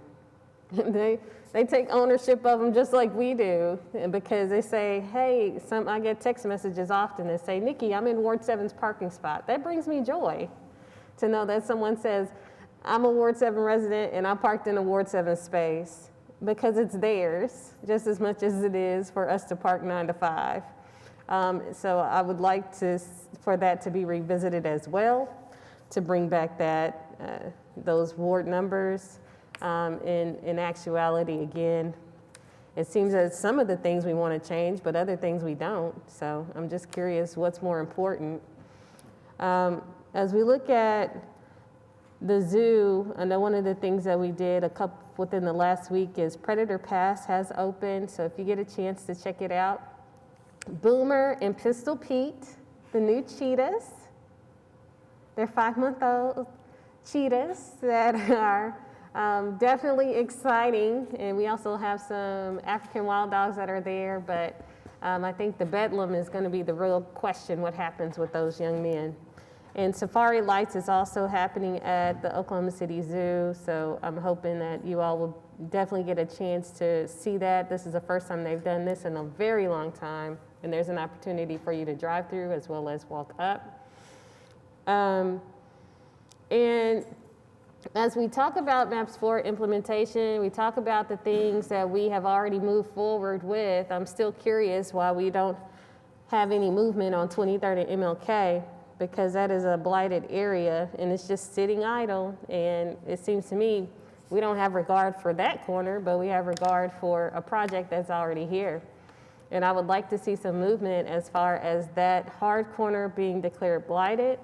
I would like to see some movement in us working towards the effort of redevelopment of that corner, and for us to ensure that our residents and parts of our community are able to benefit from what that corner needs to be for our residents. Because I'm not tired of answering questions. I'm frustrated that I can't answer the question that they bring me because I can't get an answer. It's always the runaround. But it's easy for us to put an implementation plan in place to say, oh yeah, we'll put an RFP out for this, but we're just gonna wait on that. We're gonna wait for a subcommittee to be in place for that, but we'll go ahead and work on this. Which to me seems like it's not equitable, and we're choosing which projects we want to support before others, which I am not in favor of. I've also asked that we consider and add more members to the Economic Development Trust. I still haven't seen any numbers or any more information about that. I would also like for us to visit the Housing Authority Board to ensure there's representation and more representation from the community on that particular board. And as we continue to look at even our congressional districts and how those have been broken up, I think we should have more support, and I'm hoping, and I think we're all hopeful for the right response from our governor pertaining to the case of Julius Jones and the clemency hearing that happened last week, in a board that he chose, members that he chose to represent that body. And I'm hoping he'll do what he has been tasked by taking and accepting that recommendation from that body. And that's all I have. I know Mayor Holt's not here this afternoon, but I wanted to personally thank him for going with me last Wednesday for the Bogert Street dedication. It's called Bogert Parkway. We were supposed to have it in northwest Oklahoma City, but unfortunately on Wednesday it was cold, wet, and windy, so we had it right here. We had probably over 100 people that turned out, and it was a great event. There were 2 carloads of Prosperity Bank employees that ended up actually going to the site, and so I'd like to tell them I'm sorry we didn't get the news out to you, but it was a great ceremony. Thank you.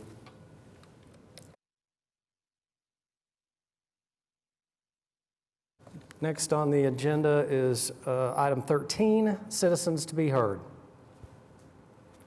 There being none, thanks everybody for your thoughts, input. I appreciate y'all. We are adjourned.